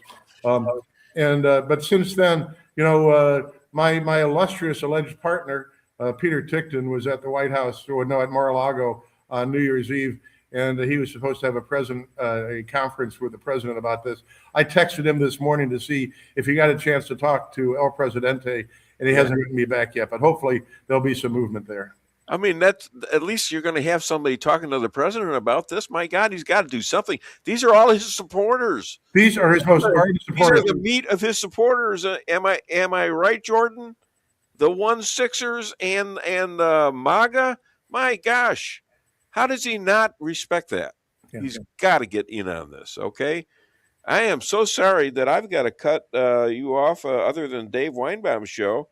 Where can people find and hire you both? Yeah, and my disembodied laughing voice across the table here. It's entitled to one big slap. What you be doing? So let that little Irishman talk to you like that. I don't see Well, you live. just like the president, I married a beautiful Eastern European woman, and I get to, so I at least did one thing right in my life. Oh, mine's a woman, and she's a minister. Oh my God. And her duty is to turn me into a Christian. Well, I've been trying too, Dave. Yeah. Really, it's not working with you, buddy. You're working with her. You ain't gonna be. We're conspiring to reverse that circumcision. We just can't find the small enough instruments. Oh my God! A moral joke from the Irishman. Yeah, how do you find yours? You're drinking whiskey all the time. You can't even find it. I can't even find it. I can't find the anti-moral. Okay, all right. You know what? You're done. And hey, you know what kind of plastic surgeries politicians get? What's that? Elective. There you go. All right, all of you, Jordan and the McCluskeys, thank you so much for being stars on the Dave Weinbaum Show. I appreciate your time. Thank you. And you're not getting paid. Don't worry about that. I'll be on for another edition of the Dave Weinbaum Show. Maybe next week, maybe not. Thank you. Take care, Dave. Thank you. Nice seeing you, Jordan. Nice seeing you too.